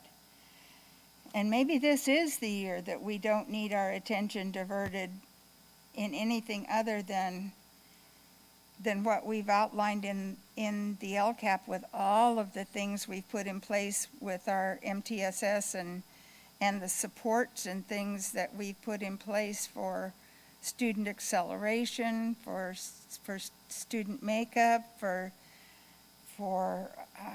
social emotional help for students and families. Maybe that is a good idea. I think that's his first good idea. Is that what you're saying? You get a pass, you get a pass because it's your birthday. so I will say the reason that we originally had the focus goals in is because we knew we did not have standards aligned curriculum, and we knew we needed to do that. But we also knew that we could not do that in one fell swoop. So it gave the board the ability underneath, that goal number one, to say, okay, we're going to focus on K-1-2. So that was how it came about. And you will hear, no argument from me if we want to focus on the wealth of work that is in the LCAP. But again, this is a board decision, and what I've heard presented so far are CTE pathways, communication plan, learning recovery, role of outside organizations, and focus on the LCAP.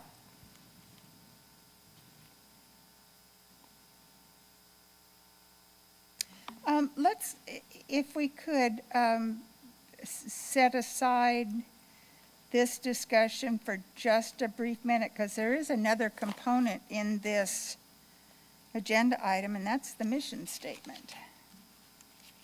So just to be clear here, the expectations and the mission statement have not changed in Well, the mission statement has not changed since it was set in the strategic plan in 2002.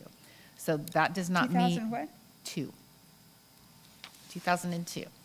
That was when there was a large community convening, and this came out of a community-wide group that was pulled together to put this vision and mission statement into place.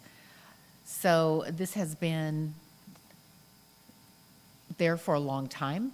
That may mean that we need to change it, or maybe it has stood the test of time. I think it's very comprehensive, and it's how the community came together with us, as you said, in a collective movement. So I don't see a need to change that.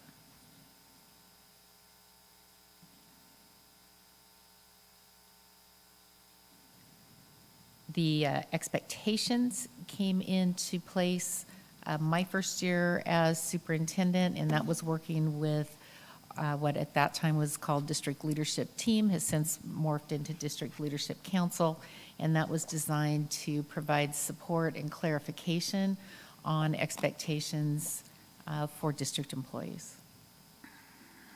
So the expectations in the mission statement have been consistent from year to year. It has been the goals that have changed from year to year, but I do think it's important that the board see these in their entirety.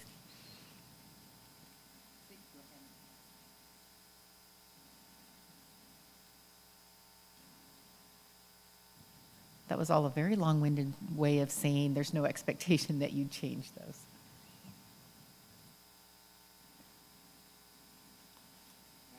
Yes, Mr. Lando? I've got one super minor quibble about the mission statement. Maybe it's not minor, actually. I take that back.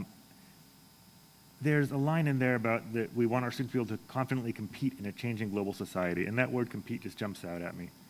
I'd really love it if we could participate in or be a member of a changing global society without the, Find personal success, confidently find personal success. something like that.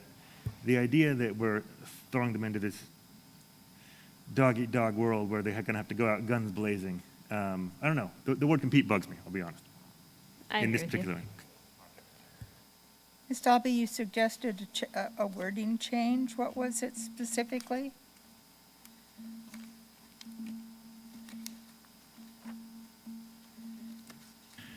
I just know I said personal success. I might suggest that I'd rather see our students confidently take part in or confidently join a changing global society. Navigate personal success. Navigate? I can't remember what my word was. Yeah, I think the idea behind your thinking, and I agree, is that it kind of goes back to our every student, every day mantra now, where we're not talking about how they compare to each other. We want them to set their own personal goals and feel success based on their own personal growth. So I'm on board with you with maybe figuring out different language for the word compete.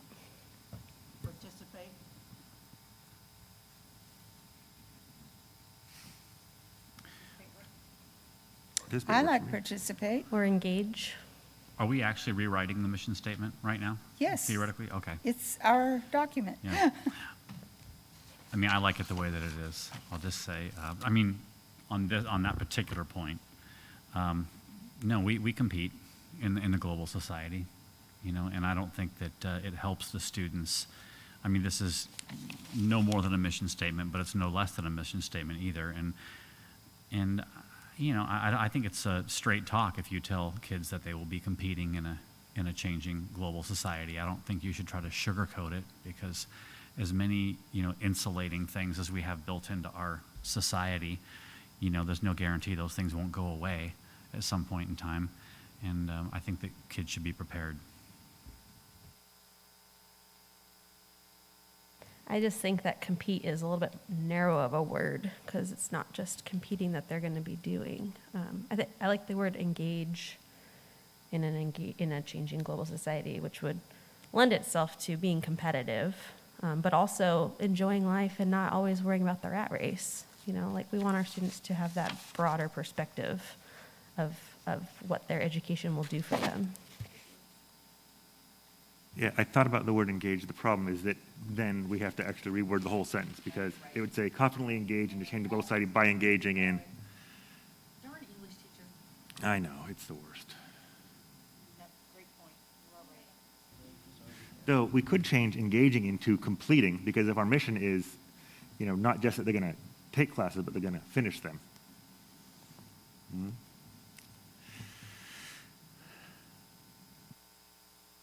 Executing.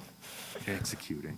See, that's good and bloodthirsty. All right, we're How's that for you, Matt? Executing sounds even better than competing. I'm back to liking participate in a changing global society by engaging in a quality education. Yeah, that works too. Now that I was pointed out that I was being repetitive.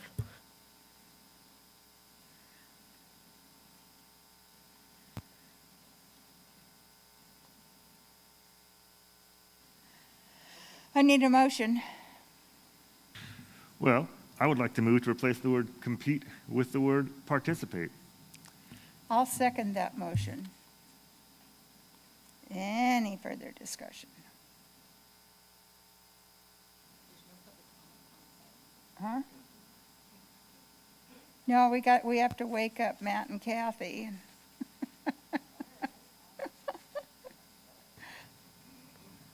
I don't have any discussion. I have just something to say. I think it's a dog-eat-dog world out there, and kind of all the things you said, you know? I think that I don't favor this change. This is not my favorite mission statement in the world, the one that we have here, but on that point, yeah, I'm going to have to be a no vote on this one, sorry. I mean, I do think the mission statement is all-inclusive and whatnot, but it feels like it was made in the early 2000s. I'll say that too. Yeah, I'll say that too. It definitely lends itself to that. It's much different from our equity statement, which Well, my took couns- 8 people and an hour to My massage out. counselor that I had a conversation with today about how I was managing stress in this world would not want us to have compete in there. You know, it can be debilitating. And participate is, you know, you choose your level and what's healthy for you. Okay, I'm going to call for a vote. We have a motion and a second and discussion on changing the word compete in to participate in. All those in favor signify by saying aye. Aye. Aye. Opposed? Nay. Okay, 4-1 in favor. Okay. So we have the mission statement done. Do we want to take another look at the goals or leave them as they are presented? We did a lot of work on them. I thought you should leave. Boy, did we. Okay, let me re-clarify that. The goals 1, 2, and 3 are the LCAP goals, and the board Yeah. has already voted on those. Do we want to let those stand as they are, or do we want to add a focus goal? We don't want to add a I- focus goal, we can move on. I think our focus has already been described over and over and over in our LCAP. Excuse me, I agree with Tom. We don't need to pull focus away from that by trying to define something else. I think 4, I want to leave absolutely because we've seen evidence over and over that we need to increase meaningful parent involvement and input. As much as we've tried, we could still do better. And I think just having it there and working on maybe a workshop with that intended topic would be good. And in school climate, that encompasses our social emotional structure, our everything that goes on in the way of making schools a safe, healthy, inviting, vibrant environment for our kiddos. Okay, oh, I'm sorry. Oh, maybe I Caitlin. jumped ahead of you. I was just gonna say, I do think still that it should have a motion. It should probably be an action item. An action to leave it without a focus goal, Somebody yes. somebody needs to call for a motion. Okay, Board, do we have a motion to deal with board goals for the 21-22 school year? I move to have no focus goal. Thank you. Is there a second? I will second that. I have a motion and a second. Any further discussion? Okay, I call for a vote. All those in favor of leaving goals 1 through 5 as they were in 2021 without a 1 through focus 3. goal? 1 through 3. Huh? It's 1, 2, 1 through 3. 1 through 3. 1, 2, and 3. And we need a roll call vote. What are we doing with 4 and 5? There's no 4 and 5. There's no 4. What have I got? Did you give me old documents? Yes.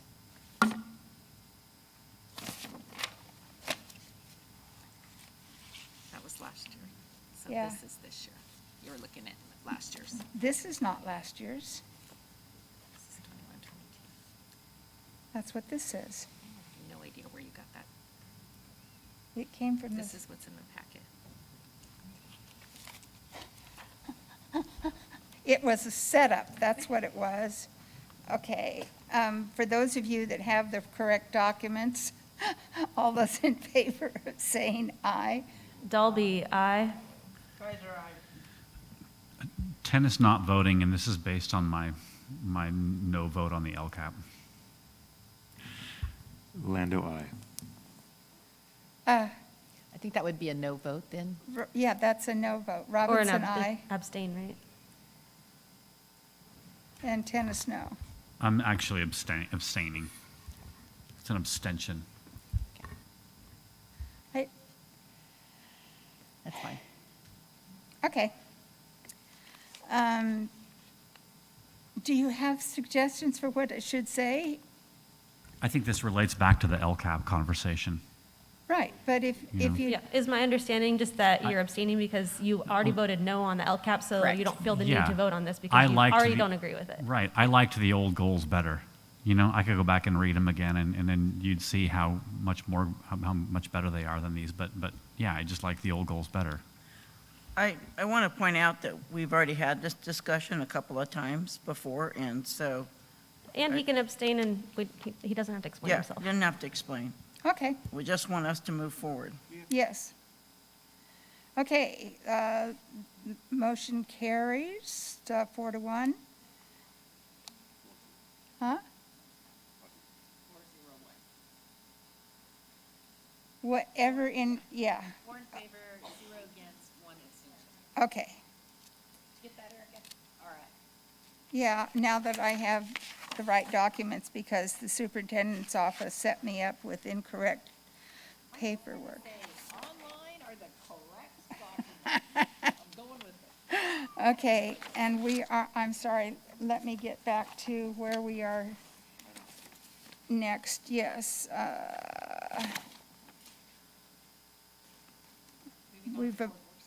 Yes, board workshop topics.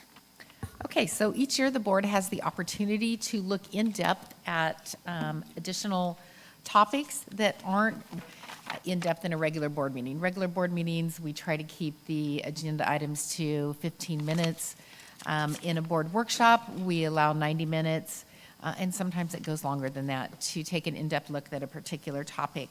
What I did here is I asked board members, as well as district staff, if there were items that they felt were important to have more information for the board, or that the board wanted to learn more about. And those items are listed here under the suggested topics for 21-22 board workshop consideration. If you notice, there are 15 of them. We have 5 or 4 workshop months. So the most we could accommodate would be 5 at this particular point. and that's due to we don't have board workshops in December, January, and March, and usually not August.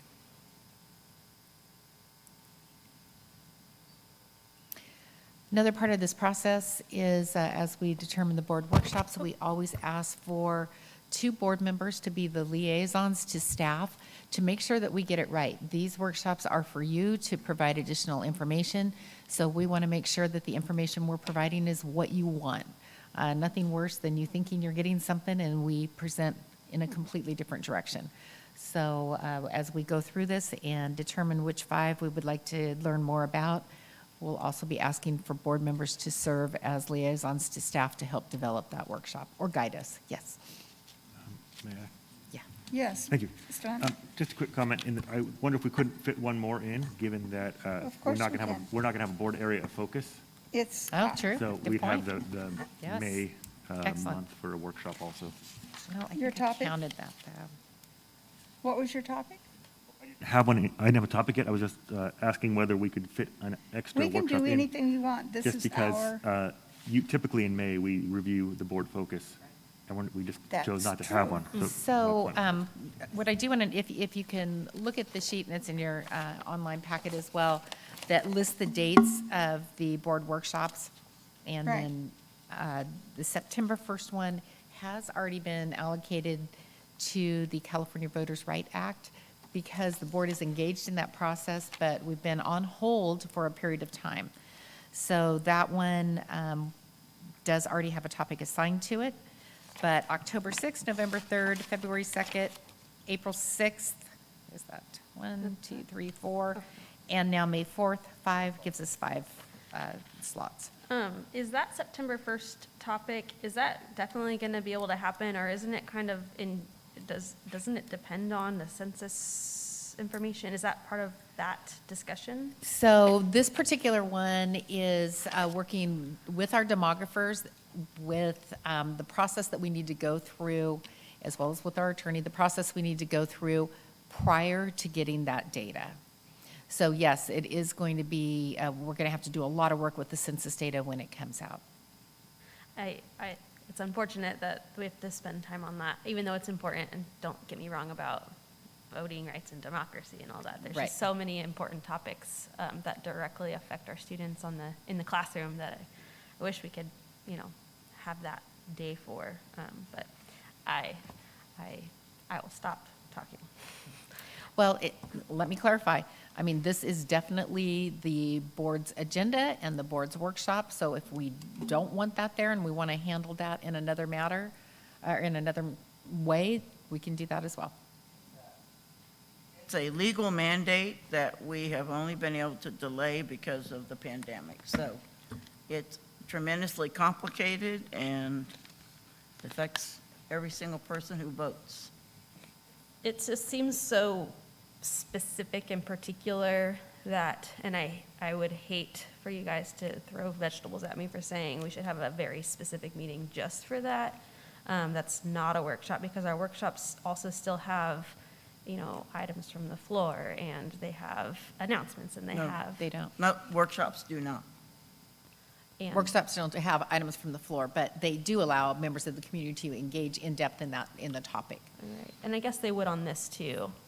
Yeah. Maybe we just start to talk about what our workshops are. If we can't get it down to less than 6, less than 6 is 5, Jay.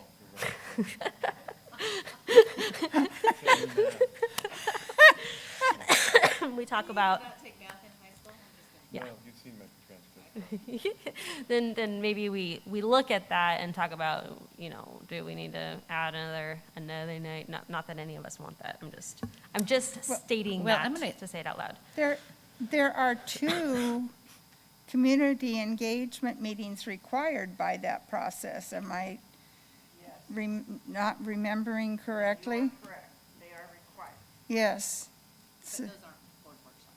No, they're not, but they're part of that process, so we are going to have an opportunity for the community to come forward and speak to, just as they did when the city of Chico was going to their And it's too involved of a process to include it in a regular board meeting. Oh, yeah, yes.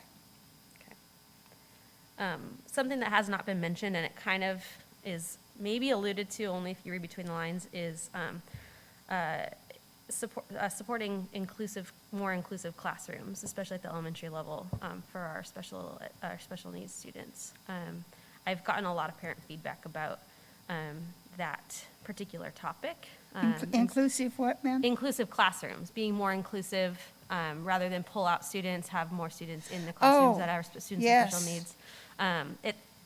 The only mention I see about special education is a very broad special education workshop, but I would like to address that.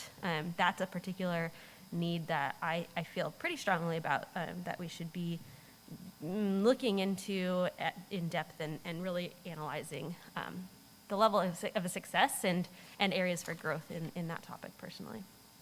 So there's my 2 cents for my ideas. Yeah. Yeah. Number 6? Yeah.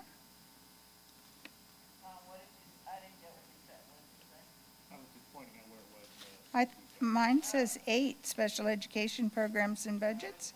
You got the wrong one again? It was handed to me across the superintendent's table. It doesn't say draft. Yes, I'll look it up on my computer.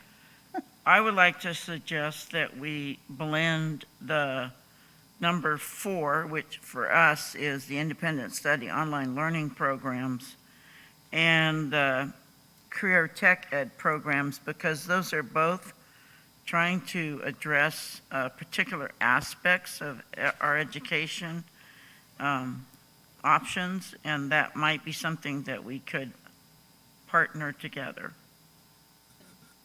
So maybe call that educational options, independent study, and career technical education? I will tell you the CTE is huge. We have a lot of programs, and that, if we take a deep dive into that, that will take easily 90 minutes.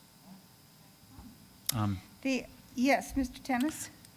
On the CTE, I haven't heard anyone mention in this phase of the conversation the CUSD co-curricular and athletic programs. Would that involve outside organizations like what I was talking about earlier? No? It doesn't currently. That doesn't mean that if that's the direction of the board, we could certainly add that. Is anyone else interested in this topic? Trying to create a pathway for kids to become involved in running programs, Little League, scouting. I know that FFA and 4-H kind of are government programs, and so they have a sort of a special status. But computer programming clubs and things like that's part of school district. Any other advocates for outside organizations up here on the dais? I'm not against it. I just want to figure out where, maybe specify how these can go together and start to just rank them.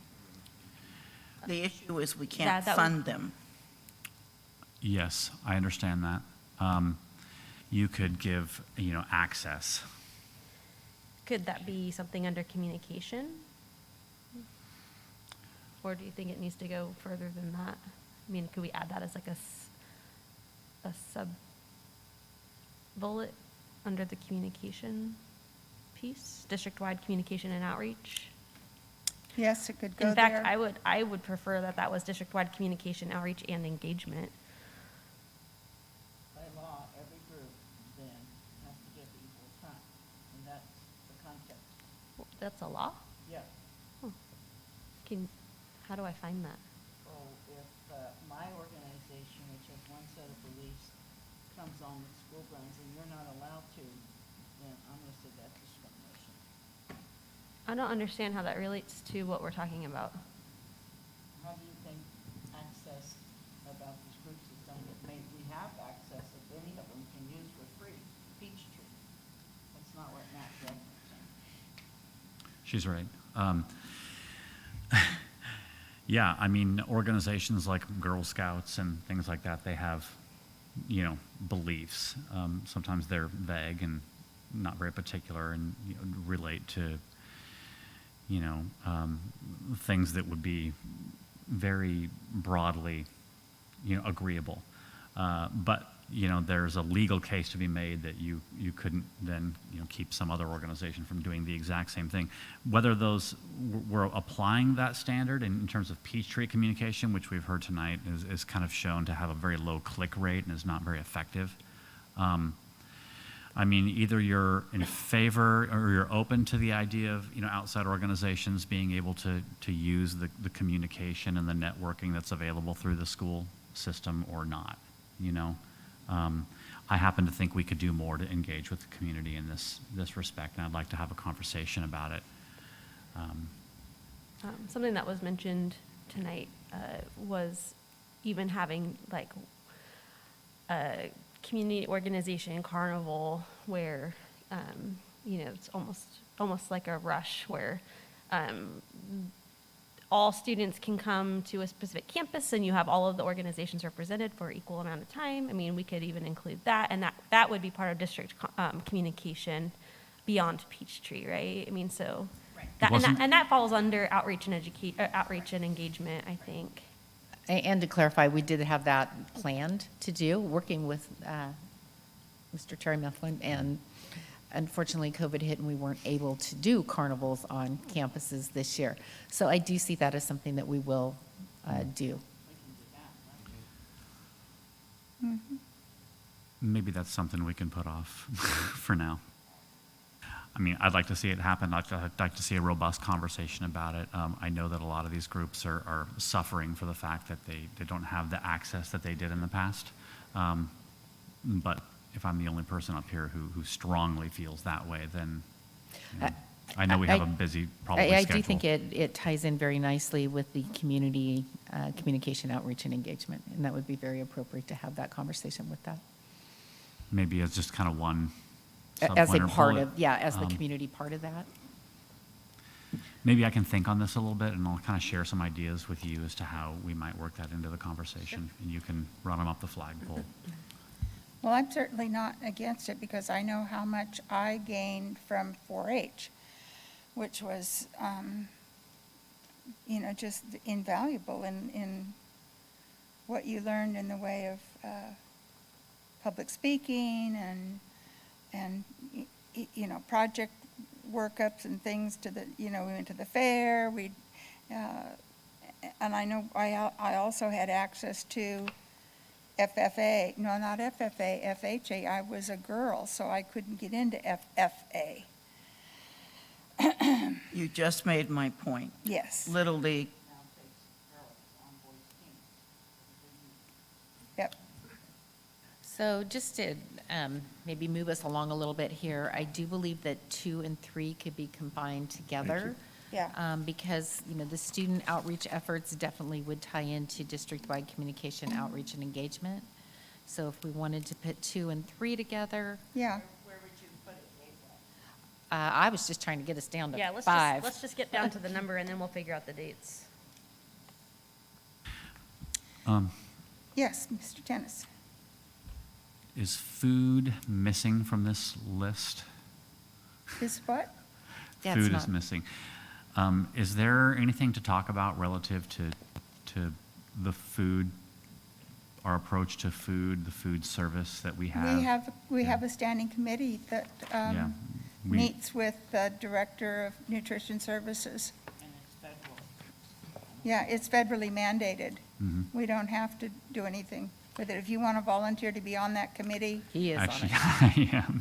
it sounds as though you would be a good fit. I thought we Yeah, didn't have the committee. I am on that committee. I like being on that committee. I'm will refrain from giving a report as to how good of a job we did meeting this past year because we didn't do the best job about getting Yeah. together, and it was partly my fault, Yeah. for sure. But I do want to keep that on the radar.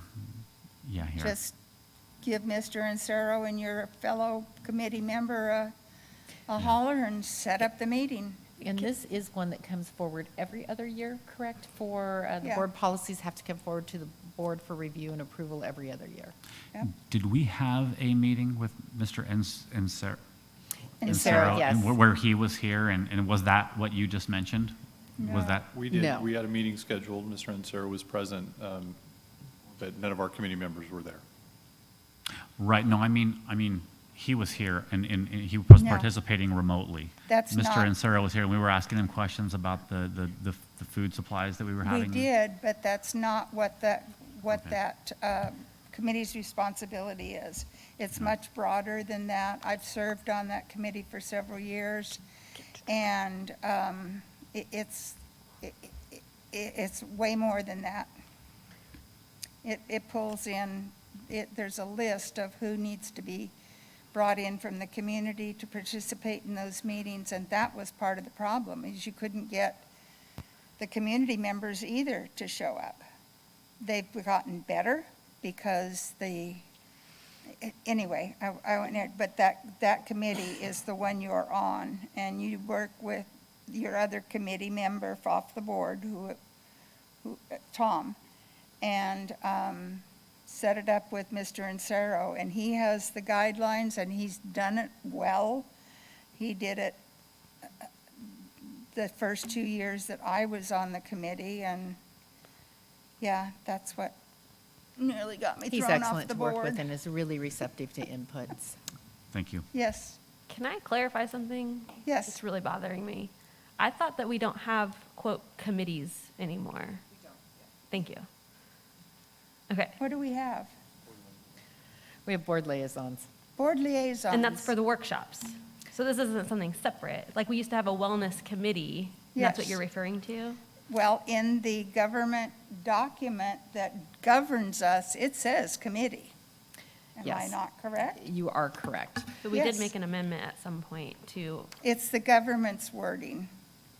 So if you look, there is another sheet in here, and I'll just address this very quickly, that are our There's a annual and biennial board presentations. We stayed away from the word committee because of the legal ramifications that come with that. However, Branack. wellness is the one that does have the word committee in it because there's very specific legal requirements that we have to meet with wellness. But that is the only one. The other ones are presentations to the board that we Isn't the- plan for. isn't the wellness program also, doesn't that also cover the comprehensive sexual health education? Not just food service? I'm No. pretty sure I read that somewhere. I do not believe that it does, but I've been known to be wrong. It does delve into physical activity a bit, and It looking. certainly addresses physical activity, it addresses Obesity.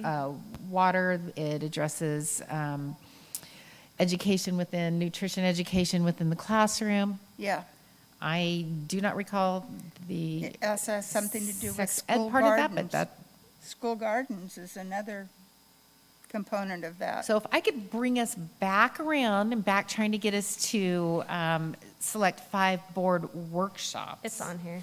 Is it on there? Okay. Youth services, tobacco-free schools, environmental safety, alcohol and other drugs, drug testing, tobacco, steroids, healthcare and emergencies, infectious diseases, health exams, immunizations, health screening for school entry, school health services, sexual health and HIV/AIDS prevention education, guidance, counseling, and services. It's not just food. And I keep hearing this wellness committee is just about the food service, and it's not, and it really actually frustrates me. That's that on me keeps then. getting repeated, so. And when it met before, we did meet on a broad range of subjects. Okay, can we move forward? Yes. You said, and I'm not going to argue with that at all, that career tech is really worth an entire board workshop, correct? Kelly? Yes. Okay, so that then becomes critically one of ours. And we had a very significant technology presentation before, and that was before all the hacking. And Yep. the latest CSBA is about how many school districts got hacked and paid ransom money or lost their control. So to me, with the current security issues, I absolutely think it's critical that we have a technology presentation with the issue of security as well as usability. John would love to do that. Yeah, I mean, we need it. I don't want to be paying ransom notes, you know? I don't know if I feel that that's a top 5 priority to me. If you knew the ramifications of having it fail, you would move it up there on the priorities list. John did a presentation, a just short one, to show us just what we have to do even to protect ourselves from the contact between the county and the school district. And the number of attempts at being hacked that happen daily, all the way from Russia. So correct? what does it change or do to have a 90-minute presentation on that? One of the things it did for me, and I don't know about anybody else, but it made me more willing to accept, number one, having to change my password all the time, having to be careful and report things that didn't look quite right so that John and the department could follow up to see if we were being, in fact, hacked, as Mr. Hanlon has, you know, we just had a terrible thing happen through our personnel email. It's a dangerous world out there, and if we aren't helping to protect our district, I guess my perspective is it just feels a little bit more of a management thing than at our level. You can convince me otherwise for sure, but I'm not convinced yet. Those are all things that could be done in an email, in my opinion.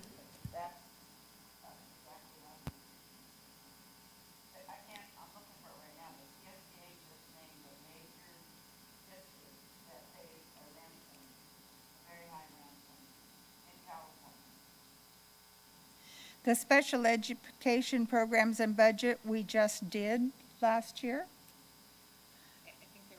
There was a requesting change that to be focused on inclusion. Yeah, and I think special education should be on the workshops every year. Okay. We should never leave And special I education off. support that. I think inclusion and team teaching and all of those kinds of things that do push-ins rather than pull-outs is very important. So I support that topic. CBS's announcement is that California will spend $6 billion to expand internet access to this public. So that's another technology that is developed in the United States. Yeah, again, I feel like it's something that can be addressed in a regular board meeting, doesn't need a full 90-minute workshop. Again, you can convince me otherwise if we keep talking about it. There's been, number 10, the facilities master plan and update. We're reaching the end of phase 4, I believe. And there have been questions about why haven't we targeted school X or school Y? For those of us that went through the building of the facilities master plan, we know, but there aren't very many of us left. And so that was my suggestion, was that because the school communities that haven't been touched yet might want to know why and how it happens, as well as the board, because it's, we're looking at having to go back for another bond, and if we don't understand why, we're not going to be able to be effective in communicating, why we need to continue with the facilities master plan. I thought we already voted to go out for another bond. You did. Or bond sale, I guess. On not another sales, bond. that's different. Yeah, that's different. Yeah. Okay, then I think you would want to have 10 and 11 together, and I don't know if special ed could fit into that or not very effectively. That might be too crowded. Number 6 doesn't fit with 10.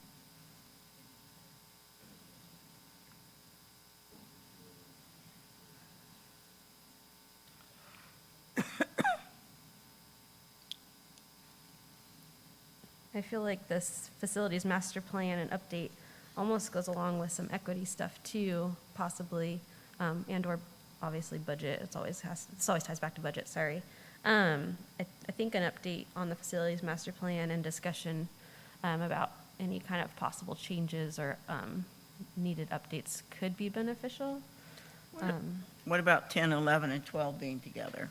I don't really see the need for 12 for a workshop. I agree. Okay. Yeah, exactly. Okay, Yeah. okay. That's what I'm asking myself. Can this be done in a regular meeting or through just staff management and email updates or however? It doesn't feel like it needs to be a huge board thing. What about 10, 11, and 15? 15 probably is a whole thing all in its own if we wanted to do that. 14 and 15. The why 14 and 15 came up was when I read the overview of the trailer bills that came after, in the process of passing the budget, and saw, the topics and all the money, and some of it was grants and some of it was direct. I went, how do we raise our hand to get that money? That's what started the conversation, was what do we do at the department level, at the administrative level? How do we get that money so we can spend it and plan it? If that's not something we want to look at, then take 14 and 15 off, because that was the intent of those two subjects. But Kevin can do a cover page for his next budget update. Yeah, and it's not to devalue those topics because those are No. important topics for Yeah. us to understand. But again, I realized how little I knew about that process. I've learned the hard way through my new job. Yeah, and so I thought, well, if I haven't learned it in 40 years, maybe I need.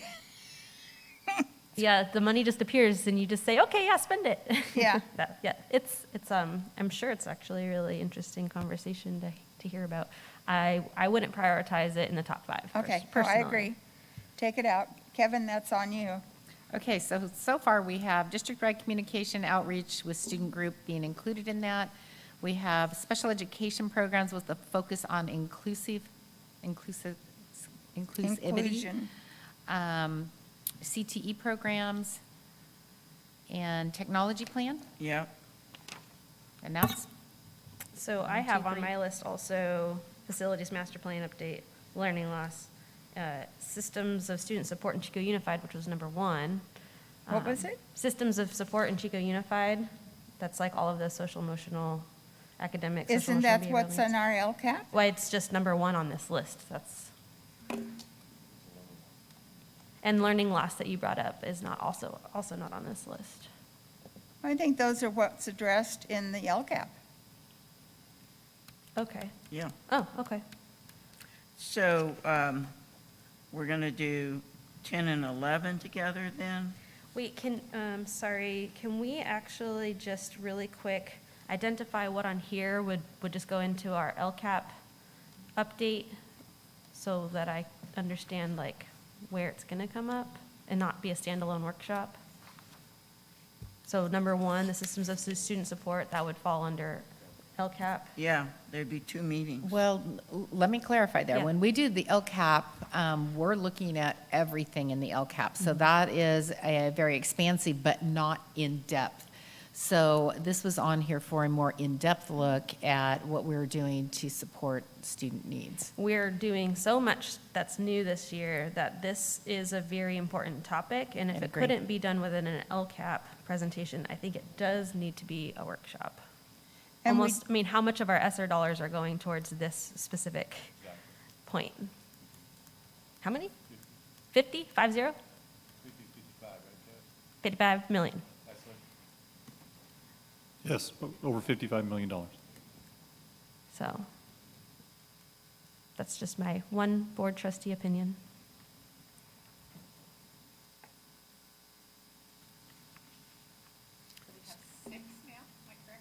We have 5 slots.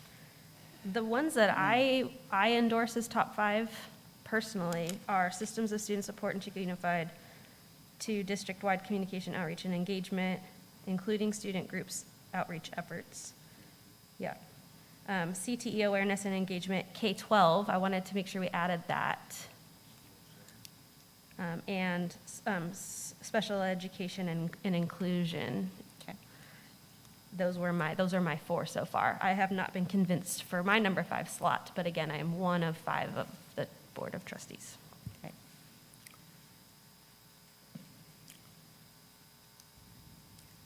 Okay, so the ones that I see that we don't have interest in moving forward here would be numbers 4, 5, 8, 11. Isn't 8 going to be part of the student group's outreach?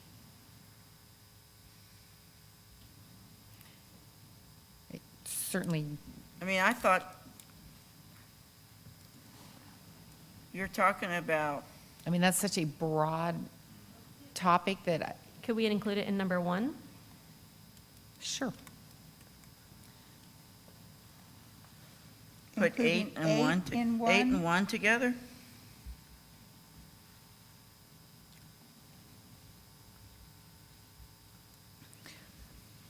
So for that one, for number 1, Systems of Student Support in Chico Unified with subcategories bias and equity, and would we also, and let's just extend it another 30 minutes. I'm just kidding. Learning recovery is part of that discussion. Definitely, that one fits. Just a student academic, so that's. Does that sound good to you, Madam President? Yeah, I like the term learning recovery, I think. Yeah. That was good. much- so, much more so positive. you're putting 1, 8, and learning recovery, which is Part of 1. part of 1. Okay. So we have 1, 2, and 3 are combined. Yeah. So that would be a second one.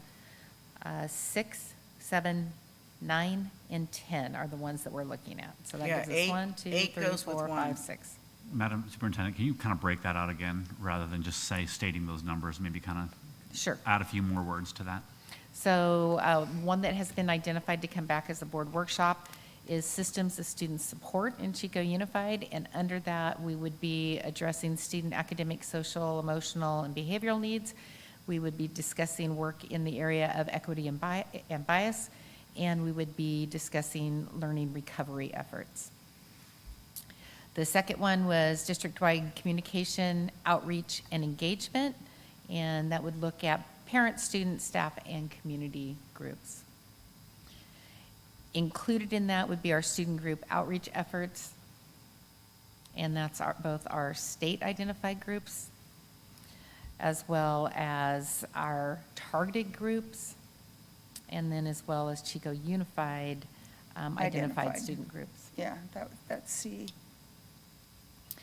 And then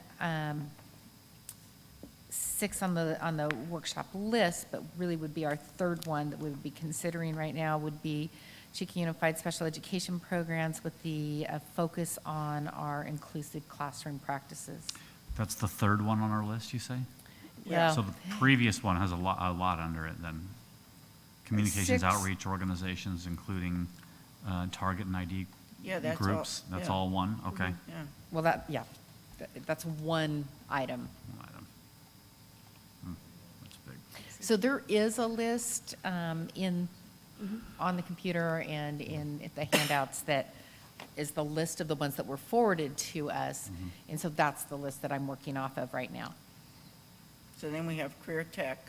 So then we have career technical education programs, K-12, the Chico Unified Technology Plan, and our facility master plan and update. On that CTE one, is it important enough to specify awareness and engagement? You bet. Please, thank you. What was that, Caitlin? CTE awareness and engagement K-12, or K-12 CTE awareness and engagement. Okay. And then the Chico Unified Technology Plan and the Facility Plan, Facility Master Plan and updates. Tom? Can I try something out, you guys? I just shared a document with you guys. I was wondering if we could just, instead of doing this verbally, could we like just all look at the same document and make our list and compare what we like? That would be wonderful. Do you have it that you I can do. share? I shared out a document to the rest of the board called Workshop Topic Priorities. I listed my top 6. I was thinking we just all plop something in there. We could see where, like, if there's 3 or 4 we all agree on, we could just call those done and move from there. Where, did you share it as a Google Doc? Yes. And I should share it to Mrs. Staley as well. Okay, You you're, went to your .NET address.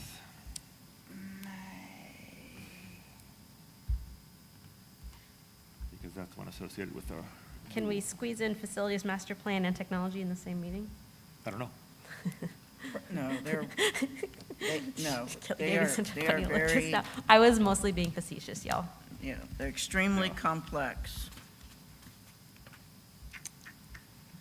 I don't think I can get this through my. You got it? Okay. I'm so tech challenged. Let's see if Kelly can forward it. Yeah, you should have it. If you share that with board meeting host. Board meeting host, all right. You want to, here, I'll let you, Until it's brought up there, There? I didn't bring the computer. Put it up on the computer. Oh, you're going to have to go to your Absolutely. email? Close this. Go, where's my email? sorry, I think I may have made this more complicated than it needed to be. CUSD webmail? Tom, did you put yours in your own rank? No, they're not ranked, they're Okay. just, I should have that a non-numbered bulleted.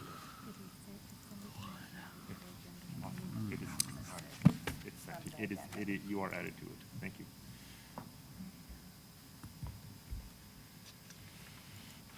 So, really, you guys are very, very close. We need to get it down to 5, we have 6. Well, I've got 6. They may disagree and have a different top 6, right? And then I feel like Where? if we have, Well, I think what I've heard from the group as a whole, the ones that I have circled and the ones that I've crossed out, we're down to 6. awesome. Never been in here before. There's nothing on the second page that was moving forward. Regular No, board that's not right. meeting. That was already allocated in. Can't read it unless they blow it up. Oh, watch it, mister. I'll come over there.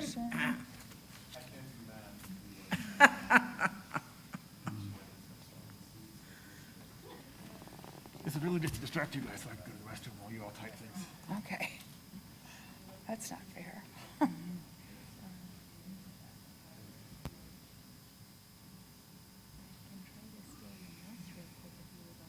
Huh?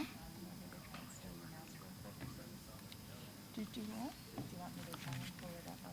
Yeah. And I'll follow Tom. All right. I'm glad you did this, Tom. Board, That helps. we're going to take a as-needed potty break.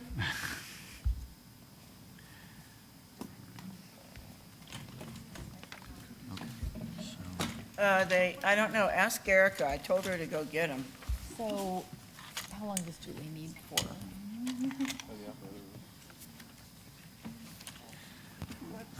Jay? I think I've got it, actually, but yeah. I need your- It's right here, right? Yeah. Yeah, got it, thank you. Yeah, you just hold it and just back up. Yep. Okay. Time-wise?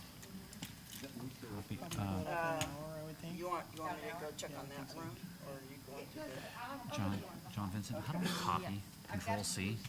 Control C to copy. You sure? Is Is that it? Yeah, hold down control, then press C, yes. There you go, so now it's copied, and you should have a paste. Great, okay. Control V.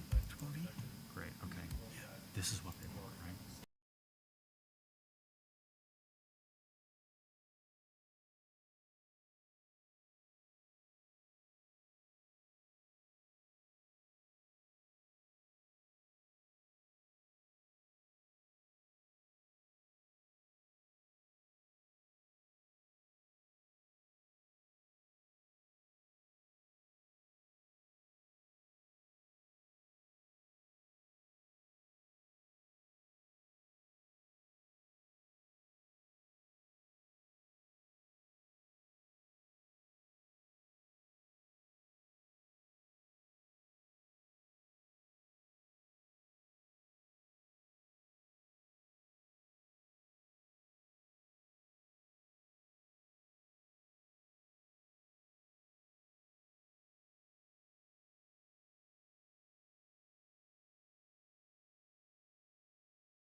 Okay, we're back in session.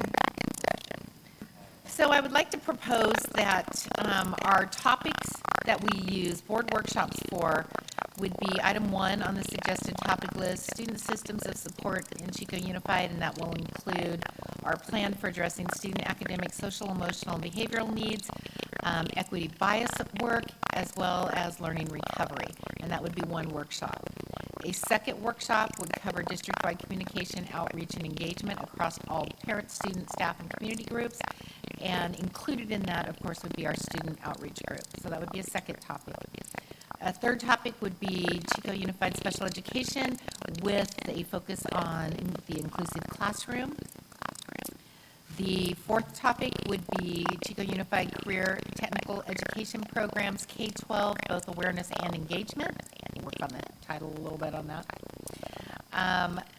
And then the last one would be our Chico Unified Technology Plan. What we would do is move the facilities master plan and update to a regular board meeting, condense it down to a 20-minute presentation, so we'll pick an agenda that's light.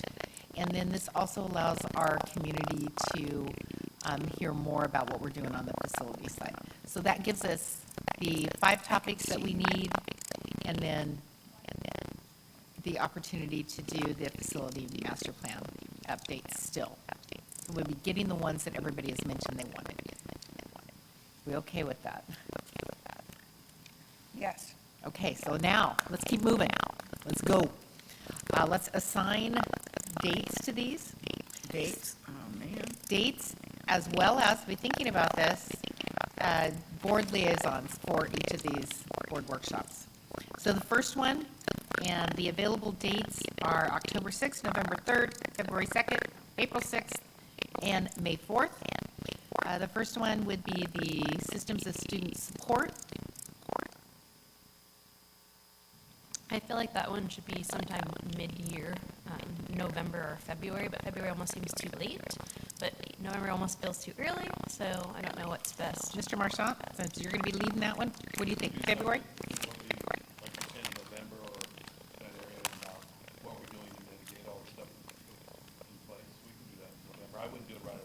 Yeah, but November's late enough to have meaningful feedback, but also a chance to make any adjustments if the board feels like we need to make any adjustments. Okay. Yeah, February seems late. All right, so we will put that down in November.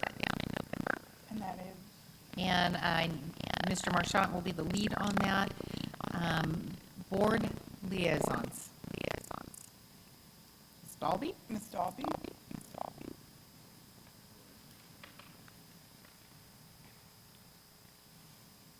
Read those topics again on November. Student systems of support, addressing student academic, social, emotional, and behavioral needs, equity and bias, learning recovery. I'd like to be the second person on the board liaison. With no objection, we have set that for November 3rd. Board liaisons are Ms. Dalby and Ms. Robinson, and the district lead will be Mr. Marchant. The next one was the district-wide communication, outreach, and engagement, and that includes parents, students, staff, and community, and as well as our student outreach efforts, student group outreach efforts. I'd like to be a part of that. All right, Mr. Timmis? Well, let's pick a date. Way to get your hand out there, though. I would say February, because it's the same kind of thing. You can't have it too soon, but can't have it too late. Okay. Any objection to February? What's the one before November? Is it October? Yep. I don't feel like October's too soon, but I could be wrong. Again, just to be able to make adjustments, kind of hear the framework based off of those initial conversations, since this is important before the middle of the school year, 2/3 of the way through the school year. Those are just my thoughts on Guess that. we might want to do it before the LCAP meetings start. Absolutely, Right. before the LCAP. Mhm. So either October or February. I think How we're communicating that. I think October, Okay. because then we can iron out any more type of things over the following couple of months before the LCAPS meetings start. Is that doable to the staff? You guys have to give your input too. Yeah, I was asking Erica because she is really our communications expert, and she and I obviously will work together on this with Ed Services on the student outreach part. But we can do October. What are you saying? I haven't heard the decision. October. It's that or February. Okay, and Mr. Tennis? Mr. Tennis, and anybody else want to volunteer? I have interest. I have interest in at least 3, so it's kind of hard to determine. It's like the draft, you know? Yeah, usually we only pick 2. Yeah, I understand that. That's why I'm not sure if I want to. Yeah. I'll jump on this one. Yeah. Caitlin, you're going to say yes to that? Yes, one? please. Okay, October 6th is assigned to the Student Systems of Support and District-wide Communication. I'm sorry, District-wide Communication and Student Outreach. And board liaisons are Mr. Tennis and Ms. Dalby, and myself and Erica will be staff leads on that. Okay, moving on. Chico Unified Special Education Programs with the emphasis on the inclusive classroom. We have February 2nd, April 6th, and I'd like March. to see February, because by then we've settled in with all of the MTSS supports in place, and I'd like to see what holes and things have still developed and shown themselves. So I'd like to see the special education one in February. And I'd like that to be my second one. Okay. Okay, Mr. Landau?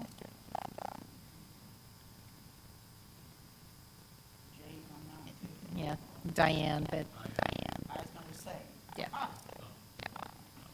Ed Services. Okay, so February 2nd, we have the special ed assigned to that. We have Ms. Robinson and Mr. Lando as our board liaisons. The next one would be Chico Unified Career Technical Education Programs, K-12, focus on awareness and engagement. I'm a little concerned about it being as late as April because they start doing all their competitions and stuff. And so, to me, we really need to make sure that they're available. Aren't they in their competitions by then? I think it's May when they've been really active, but Yeah, double check with them because I would like as many of the top programs to be there. I don't know. Kathy, were you wanting to be on that? Do I swim? Huh? Did we decide if we're going to flip those at all, or did we decide the date yet? I'm sorry, Did the date get determined for that, the month? the April 6th is what I had down. I was going to say, we could potentially consider flipping those with the special education programs with the thought that there aren't really many changes midstream we can make to our special education programs. So if we get a fuller report for the year in April, that gives more assessment time and those kinds Yeah, of things too. switching them makes sense. Okay. So, February for the CTE? Yeah. CTE board liaisons is Dr. Kaiser and Mr. Lando. All right, so that means our So last who are going to be, we're just going to have our top people as our leads from the district? Yes. Okay. I mean, it again falls under Jane, but. Yeah, but.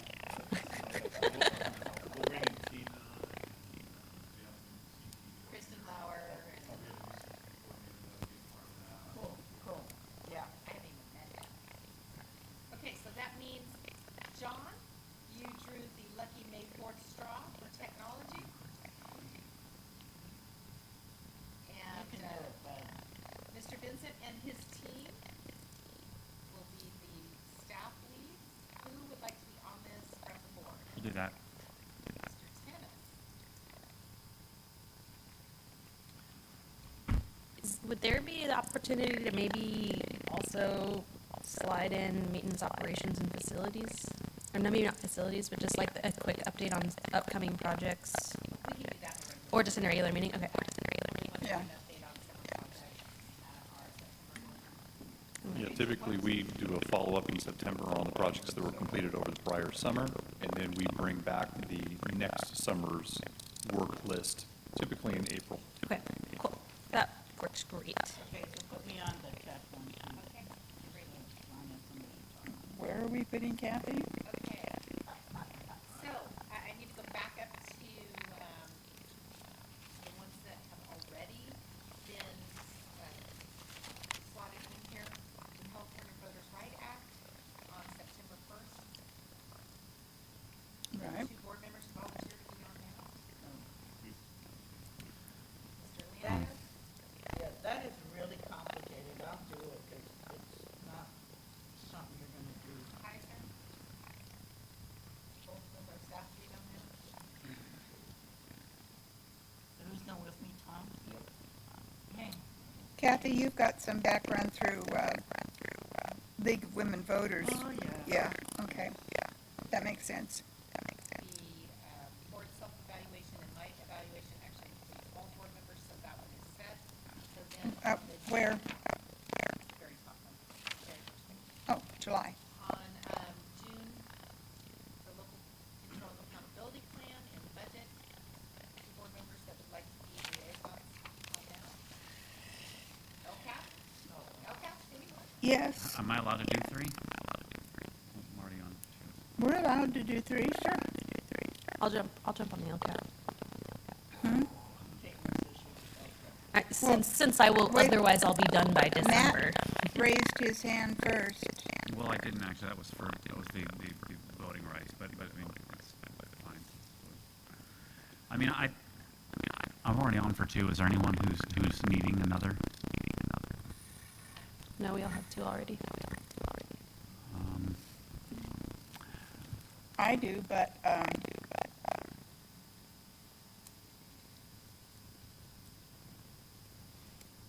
what did we do in May? Because we scratched the area focus. Oh, that's right, John. Someone else to work on the local control accountability plan. Caitlin has volunteered, we need one more volunteer. We've got Matt and Caitlin. So the question Matt is, hasn't do we volunteered yet, want to have 2, or do we have to have 2? I'm sure it's best practices, and I would be very lonely by myself. But I'll do it. I'll engage with the LCAP. tackle it. You have a lot to say about the LCAP. I was surprised that you didn't want to. I mean, it is long and boring, but there's a lot of effort that gets put into it too. So we can at least recognize that. Okay, I'm gonna keep us moving here. Hey, we have 2 together. Annual and biennial board presentations, and in those board presentations, we do need to make sure that we have board liaisons. So our existing liaisons to the facilities committee are Dr. Kaiser and Ms. Robinson. Any changes that need to be made to that? Only,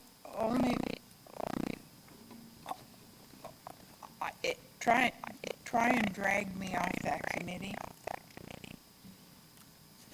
That's up to your board colleagues. Okay, seeing no changes to that. On the CUSD facilities one? Correct. Eileen, I'll take your spot. Huh? Oh, I thought you said you wanted to give it up. No. Oh, my apologies. I thought you said you wanted to give it up. I was just about ready to move away from Ms. Sorry, Robinson. no, I right don't want to there. take that from you at all if you want to keep it. I just thought that you were trying to give it up. I finally got to the point after almost 12 years where I understand what's going on. No, seriously, it takes a lot of background in what we're doing, and anyway, I want to stay. Okay, the Wellness Committee. We currently have as our board liaisons, Mr. Lando and Mr. Tennis. Are both of you comfortable still continuing on that committee, or would someone want to get off, say this is not my thing? As long as you're both okay, we'll move forward. Yeah. Yeah, it's broad, but food's one of the things. Well, yeah, okay. All right. Athletic sustainability, currently we have Dr. Kaiser and Ms. Dalby. You both okay continuing to serve on that? I would like to ask if we still actually need that. I'm not trying to get out of it. I'm totally fine staying on there, but do we need that specific? It's very specific to a very small, specific group of students, not that athletics aren't important.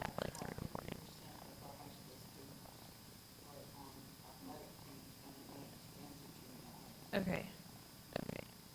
I guess with the point of it expanding to junior highs, I guess that would be important to keep it in then. I just remember it wasn't something that was very.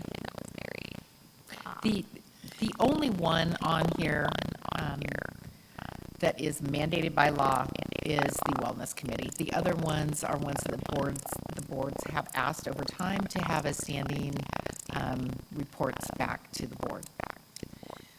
So we don't have to keep any of them? Yeah, when we were in danger of losing athletics was That's when when this that was important. was. That's what I remembered and why I even said that, but Kathy brought up a good point that, I guess it would be kind of nice if it was a little bit broader than athletics. 50% is a lot and is a significant number of students, but not all students are athletes.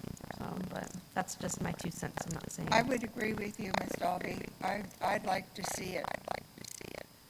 So we could to- add the, sorry, go ahead. Well, in our topics about co-curricular, is that the? It didn't, and those didn't get brought up for our workshop. That was something I was going to say, is we did miss athletics and co-curricular activities for our workshop. So maybe we could combine those? Did you have a suggestion? I'm saying you want to add them all, you could add extracurricular, like band and Yeah. you guys already laid it out. You can tell us what you want. Right, so instead of just athletic sustainability? Yes. Extracurricular sustainability, or?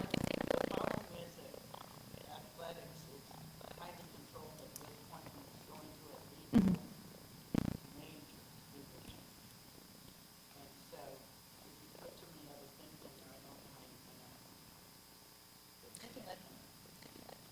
We can let the board liaisons working with John and Jay and Ted, since this would be more of Yeah. a K-12 approach, determine the scope of the presentation, and that's why you're there, is to determine that scope. Yeah. Is it So co-curricular? you can do that at that point. Can we just add the word co-curricular in there? Done. Athletics and co-curricular? Already did. Sustainability, okay. Yeah. Already did. Just did. And I'm totally in for staying on that. Okay, the technology, cybersecurity, we currently have Mr. Lando and Mr. Tennis. You two still okay being on the, I mean, I'm not married to it, I don't mind it, but if anybody else wants it, you know. Don't look at me. okay? Another question is, do we need to keep it? You know, I don't know that we do, since we're now doing the board workshop, frankly. It probably will end up being one and the same. Yeah. We okay dropping it? Yes. John, Mr. Vincent, are we okay dropping it? Yes, I'm okay with that. The one thing would offer to be a deeper view into cybersecurity that we can't really cover at a board meeting in a committee, because there are things that we can't really talk about at a board meeting, how we do things. That'd be the one thing that would be different from the workshop.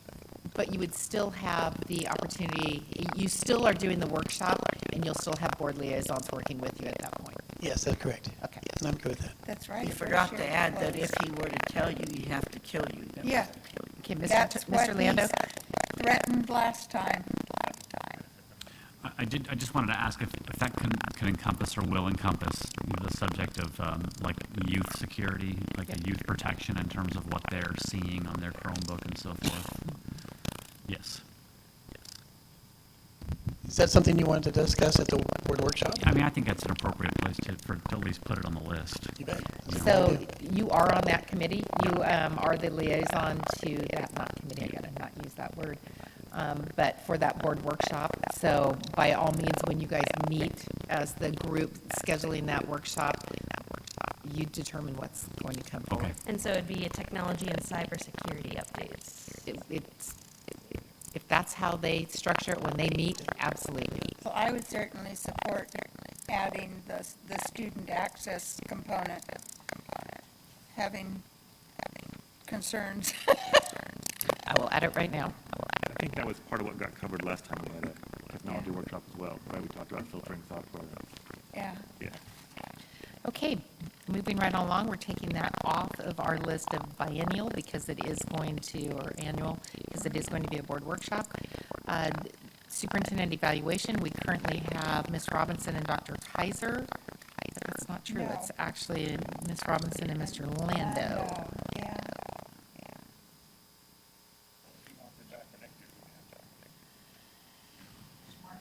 You want it? All right. Okay, Kathy. Thanks a lot. Bailing on me. Okay. And then board governance and self-evaluation, that typically is the board president and another board member, but it's completely up to this group. And at that I point, think because the board president interacts with the issues more than anyone, that having whoever, replaces me as board president be on that committee makes sense. Because that's where you find out, is stuff working and clear, or do there need to be some strengths, or?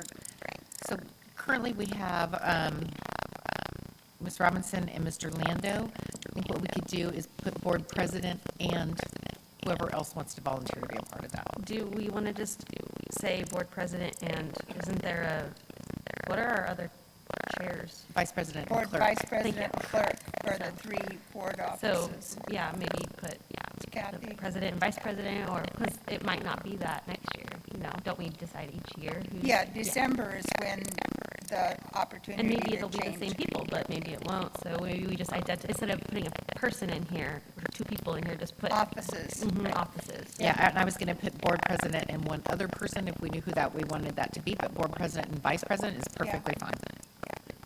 Makes Does that work? sense. Okay. Whew, we are done We are? with that part. I know, that was like a, That actually went really smooth, in my opinion. I was afraid that was going to take like hours and hours. Yeah, no, that's about how it's always gone. Doing lots of consolidation is usually what this process ends up being, and people who can do that stepped in and got it done. okay. Now, are we on to board self-evaluation? We are now on to governance handbook. Oh, governance handbook. Did everyone get to review your governance handbook to look for Excuse me, any? I just kind of rolled there and did not let you do your part about getting board approval on the workshop. About getting what? We have to motion. You have to do a motion. We have to approve Oh, it. I was overzealous. Is there any public input? No, it's okay to laugh and smile, guys, come on. Do I hear a motion to approve our, let's see, did we approve a mission statement as part of, no, it's the topics. It's the top workshop topics, dates, yeah. Yeah, And it's, 924. yeah, there's two action items. I mean, we ended up turning it into two action items. We voted on one piece of this, and then now this is the second of the same item. Yeah. Oh, Yeah, I thought it was all in one. I call for a motion. I need a motion. Thank you, Dr. Kaiser. Is there a second? I will second that as laboriously discussed. You guys, Eric and Kelly, you guys got all that? You know what we're doing? Okay. Do we need to discuss it? I'm getting a little punchy. Throw something at her. Okay, all those, if we're ready to take a vote, all those in favor signify by saying aye. Aye. Yes, yes, please. Any noes? Okay, thank you, board. Good work. Can I make sure that didn't need to be a roll call vote? Opportunity for Did that what? need to be a roll call vote? I'm sorry. Oh, yes. Boy, that was a long time ago. Very good. Okay, by name, all those in favor. Dolby, aye. Tennis eye. Lando, aye. Robinson, aye. Thank you, board. We are compliant. Yes, we do good work. You said compliant. Yeah. There's nothing wrong with being compliant. That's what we're supposed to be. Discussion, governance handbook. Okay. So each of you do have the governance handbook, and it is also attached to the board agenda. Everyone was given the opportunity and asked if they had changes that they would like to make to it, to please submit those changes. I did not receive any, but that does not mean that there might not be some that come up here tonight. I don't have any. Any of the members have anything that? I'd like to move the adoption of the Board Unified District Governance Handbook. We will need to update the CUSD mission statement in the handbook, but that doesn't mean Yeah. we can't approve it, Thank right? you. The which state? Oh, yes, yes, yes. Though Erica usually catches that stuff and just kind of does it, but thank you for mentioning it, Erica. Yes, I know, she is. We have a motion and a second, roll call. Who seconded? We had a motion, Kathy made the motion, who was the second? I did. Tom did. Right now. Seconding that. Yeah. I'm sure that, so we're going to discuss now. I'm sure that this is going to be caught by our perfect Erica, but we definitely will want to update the date and names at the end too. The what? The date and the names at the end. Oh, yeah. And then I also was going to ask about our equity statement for the district. Do we want to include that in there as well, along with our mission? It's in the LCAP. I understand that, but this is also a reflection of the board, so. Do you have a place that you feel it should be included? Probably. Let me think about it for a second. Towards the beginning, let's see. Like, with the mission statement. Yeah, with the mission statement and the unity of purpose, right? Mm-hmm. Mm-hmm.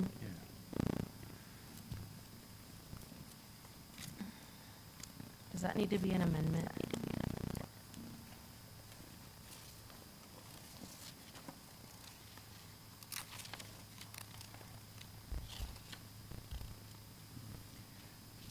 Dr. Kaiser, are you okay with adding the equity statement as it is stated in the LCAP between the unity of purpose and the mission statement? That would be an amendment to your motion to adopt the governance handbook as is.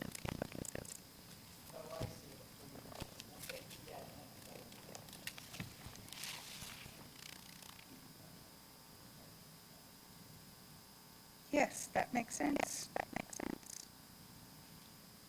And the other is 2 sentences in the LCAP.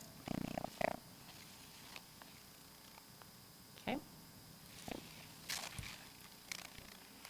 Okay, thank you. With those noting the inclusion of the equity statement between the unity of purpose and the governance team unity of purpose. Yes.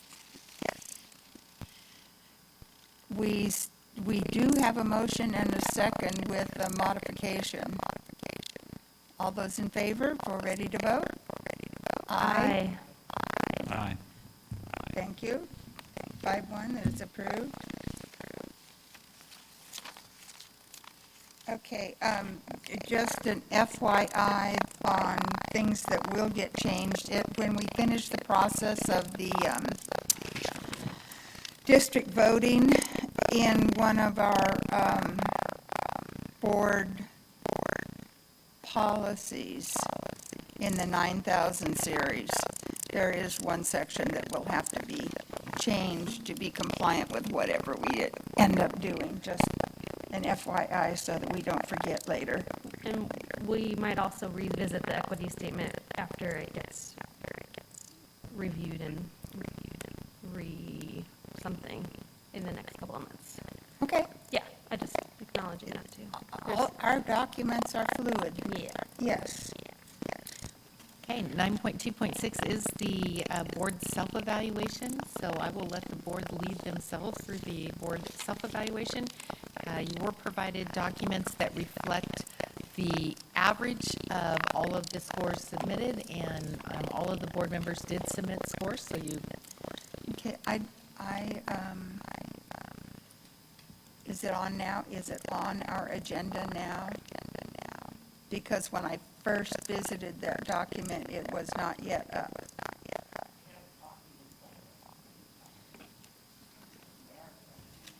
From Erica. That's right, it's right there. There you go.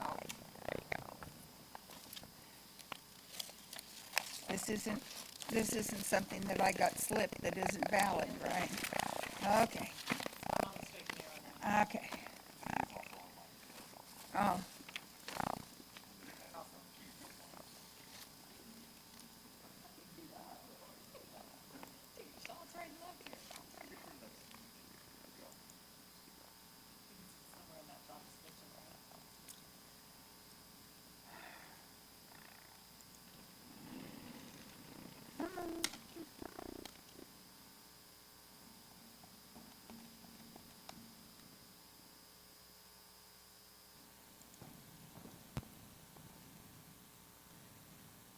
So I think the purpose of this is for the board to obviously rate themselves in each of these areas and then look over where are the board's strengths and where are the board's self-perceived areas for growth. Yeah, I So found when the you look at some of the higher scores, adapt, evaluate, adopt policies is 4.2. 5.0, adopt fiscally responsible budget based on district vision and goals. Those are some of your higher ones. But there are some ones that, may be worth discussion either now or in the future that do have lower scores. And these are, again, self-evaluations and self-reflection. It's interesting to see that some of the lower trending scores also already align with some of our workshops.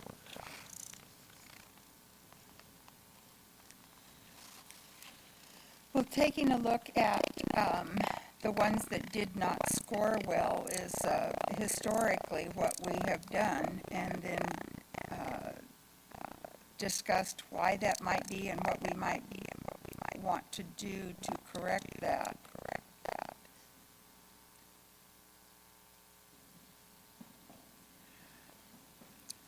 On number 2, the board communicate a common vision. That is down in the making little progress, room for improvement score.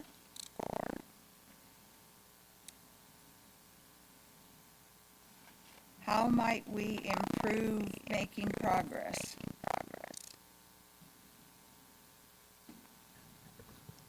I do think that some of these, as previously mentioned, will come up in some of our workshops as we, especially with the communication piece, how do we both as a district staff and board communicate our vision? Likely will come out of that topic where we're discussing community engagement. Other ones that might fit into that as well involve community parents, students, and staff in developing the common vision. That was another low one. So I agree with Ms. Dolly that how we set up our workshops really do reflect that you had thought about this in the development of the board workshops. So, this may be something that you just need to be aware of and take some time to absorb and think of as we move forward and have future board meetings and future topics and future discussions. We may be at the point now where we that makes sense with are beyond discussing it all. Take collective responsibility for the board's performance doesn't fit with any of the workshop topics that I see.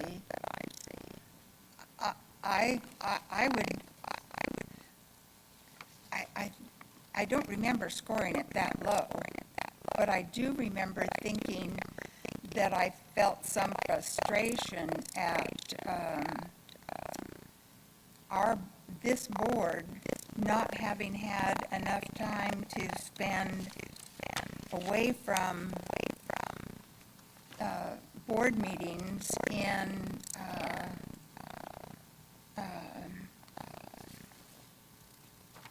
a getaway. I forget what they're called in the guidance on how to be a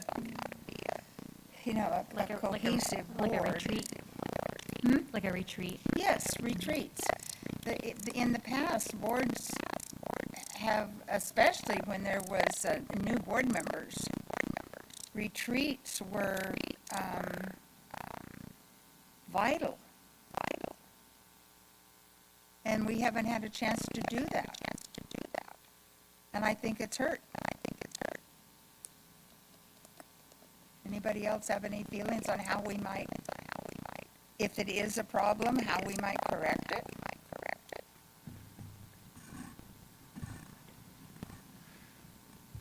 Am I the only one that feels it's a problem? No, not at all. I think there's definitely an issue here. I think, however, as Kelly said, we're just getting these numbers and the averages from the whole group today, right? They were posted Yes. today.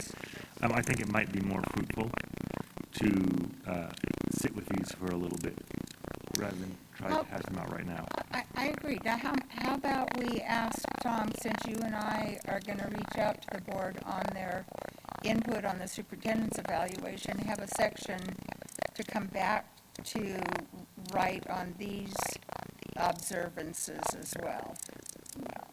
Do you think that maybe, if, I don't know, it seems like I would like to maybe jot down some notes at least for each one that's scores under a 3, at bare minimum, even a 3 to Yeah. me is mediocre. Yeah, anything 3 and under definitely shows that whoever's scoring it, and we all did, that's an area of concern. Yeah, I just think it'd be nice to have some sort of, I guess it wouldn't be complete anonymity, but be able to make comments without feeling like, being on the spot, and speculations and just feelings. A lot of this has to do with feelings and perspective, and we all, like you mentioned, are coming to the board with different feelings and perspectives. I'd like to make sure that we stay with suggestions on how to improve. Yeah. If we feel like we need to explain what we think, yeah, that's okay, but I'm more interested in how do we fix it? Well, you can't fix a broken faucet if you don't know what's broken. That's true. I don't know why I just came up with that analogy, but there you Okay. Think about it, and we'll have it as part of the input coming back with our,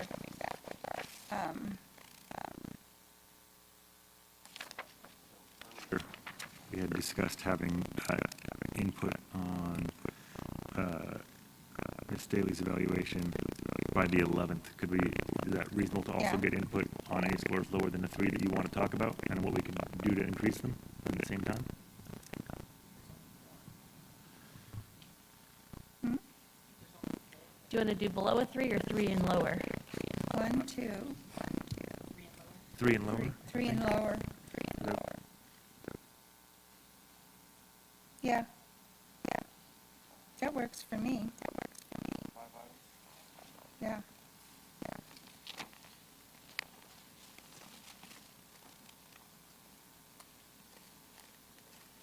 On the one that isn't scored, the board, section 1. Oh, that is the same. Okay, just not scored. That's the comments. Okay. We'll include that. Okay, so do I need a motion to table to a time certain? Let me take a look. Can I have a comment really quick too? The section 3 for individual trustee, I'm sure that we all have pretty inflated perspectives and opinions of ourselves, but I kind of feel like that also deserves a look, not just below 3s. Because, if we're scoring as low as mid-3 on recognizing and respects differences of perspectives and style. Like, that to me is not healthy still. You know, that should be a 4, in the 4 range, if we want to talk about healthy relationships and, you know, interactions for the board. Just my 2 cents on that. Because those are inflated, as we would be. You know, I mean,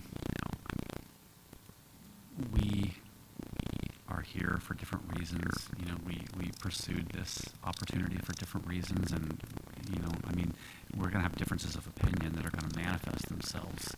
Let's not, you know, I mean, have too much of a perspective of rainbows and unicorns with respect to how much we'll agree with each other on things, I feel, you know, I mean, and I think some of this maybe alludes to the fact that we've had some spirited discussions, some differences of opinion. Maybe I'm wrong, but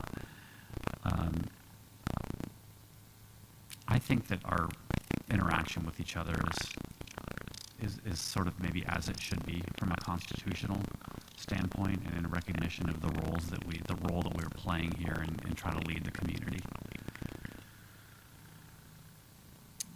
I would agree to some extent. My frustration is feeling that we still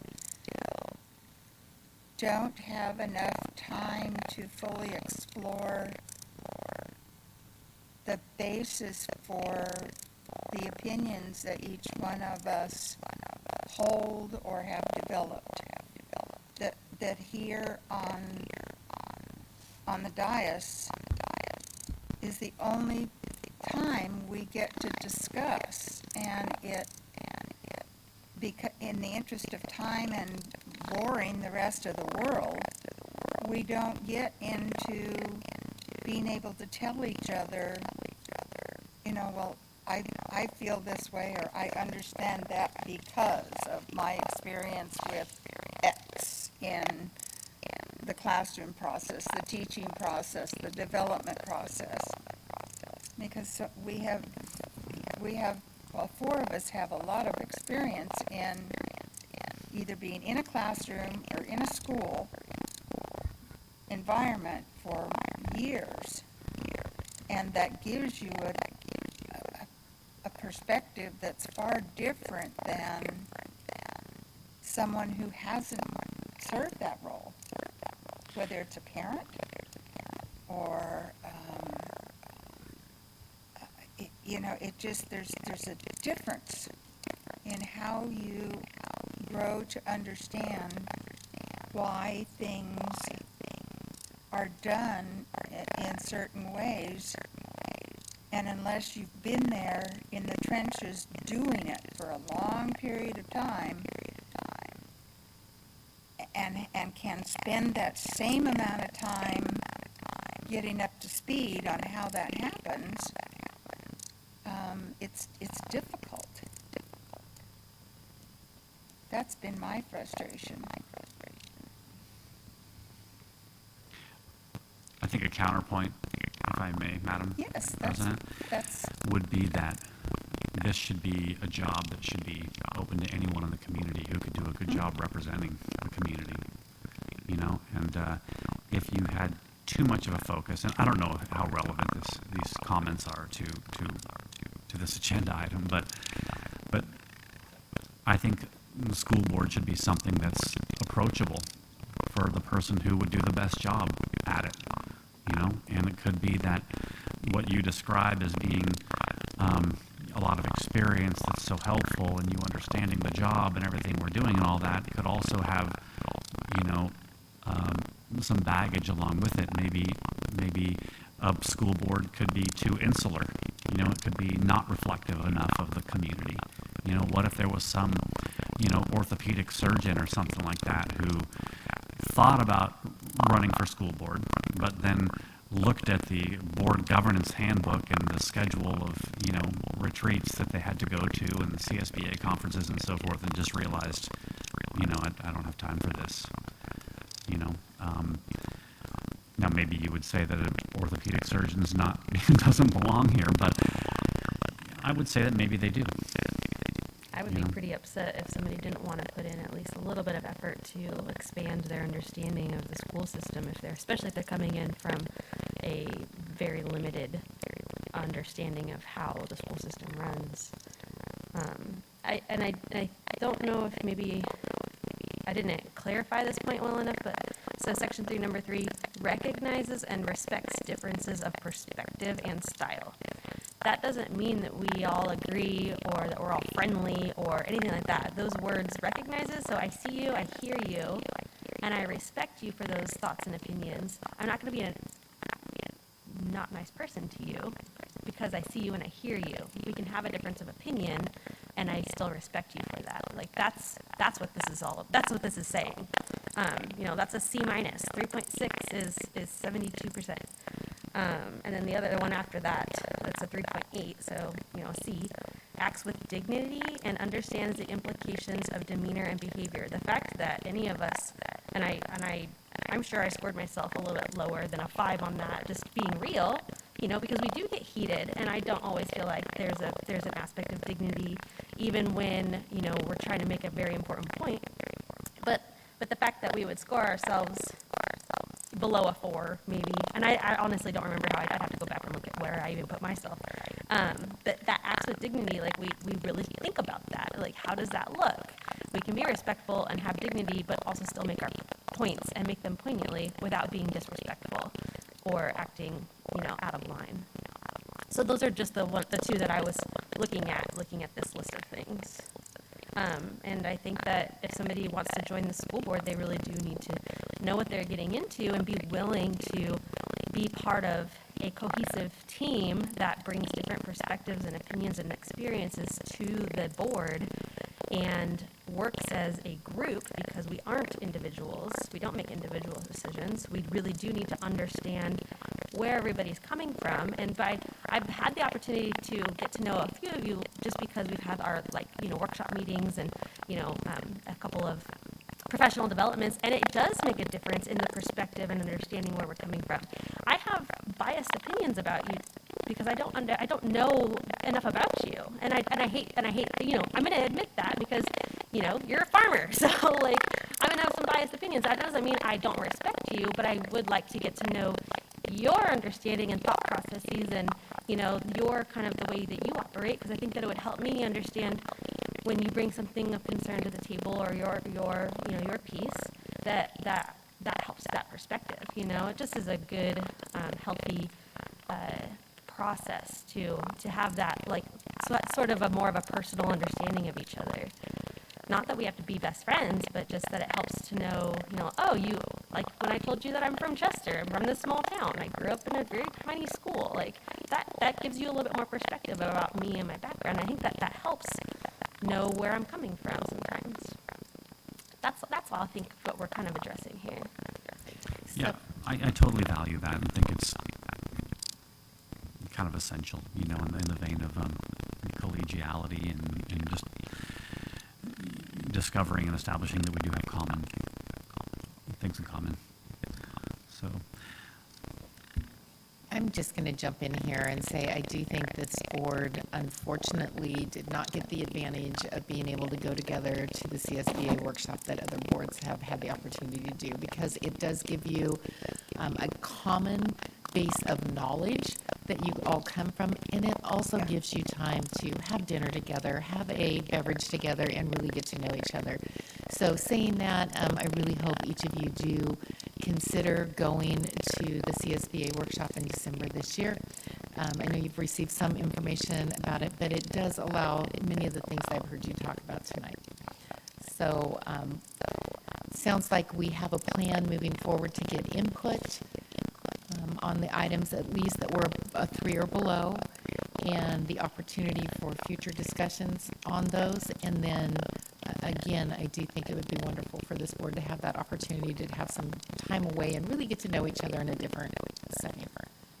I think getting to know each other is a concern of mine, and I know I really appreciate the time that Mr. Tennis and I have had to spend together and to exchange. We have a lot of things in common in our background.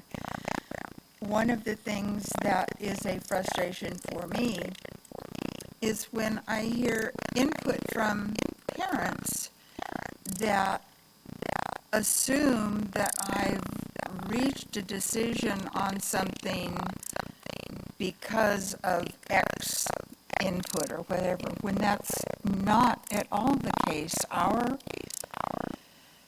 My process for making decisions goes pretty deep and pretty wide. And I don't know how to transmit that to our parents to let them know that as a board member, I'm looking at a lot of stuff and information before coming to a decision. And some of that information comes from my own years of experience in schools. Yeah, I think we all are going to the CSBA conference in December. Last I heard, we're all signed up, right? Yes, we are. We're all signed up. And we do carpool, which is a great way driving to the airport. No, not to Southern California, just to the airport. She saw me shaking my head like, I'm not driving all the way down there. Yeah. Or I'm driving myself. Just even being able to have this dialogue is important. Very important. Okay. I'm definitely looking forward to that. Where are we? So I think we need a motion on 9.2.6.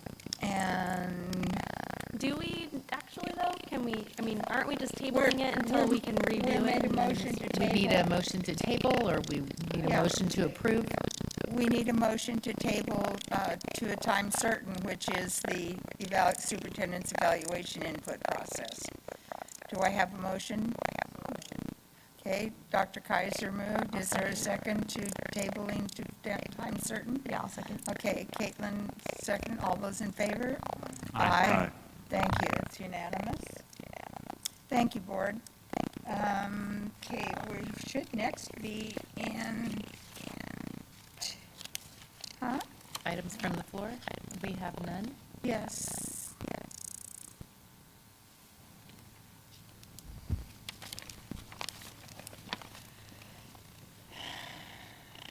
Items from the floor. We have none? We have none. Board member request to agendize an item. Okay, we don't have any of those. Then do I have a motion to adjourn? I move. All those in favor? Yay! Did we meet the time frame? No. We didn't. Darn, we missed it. Oh, well. Huh?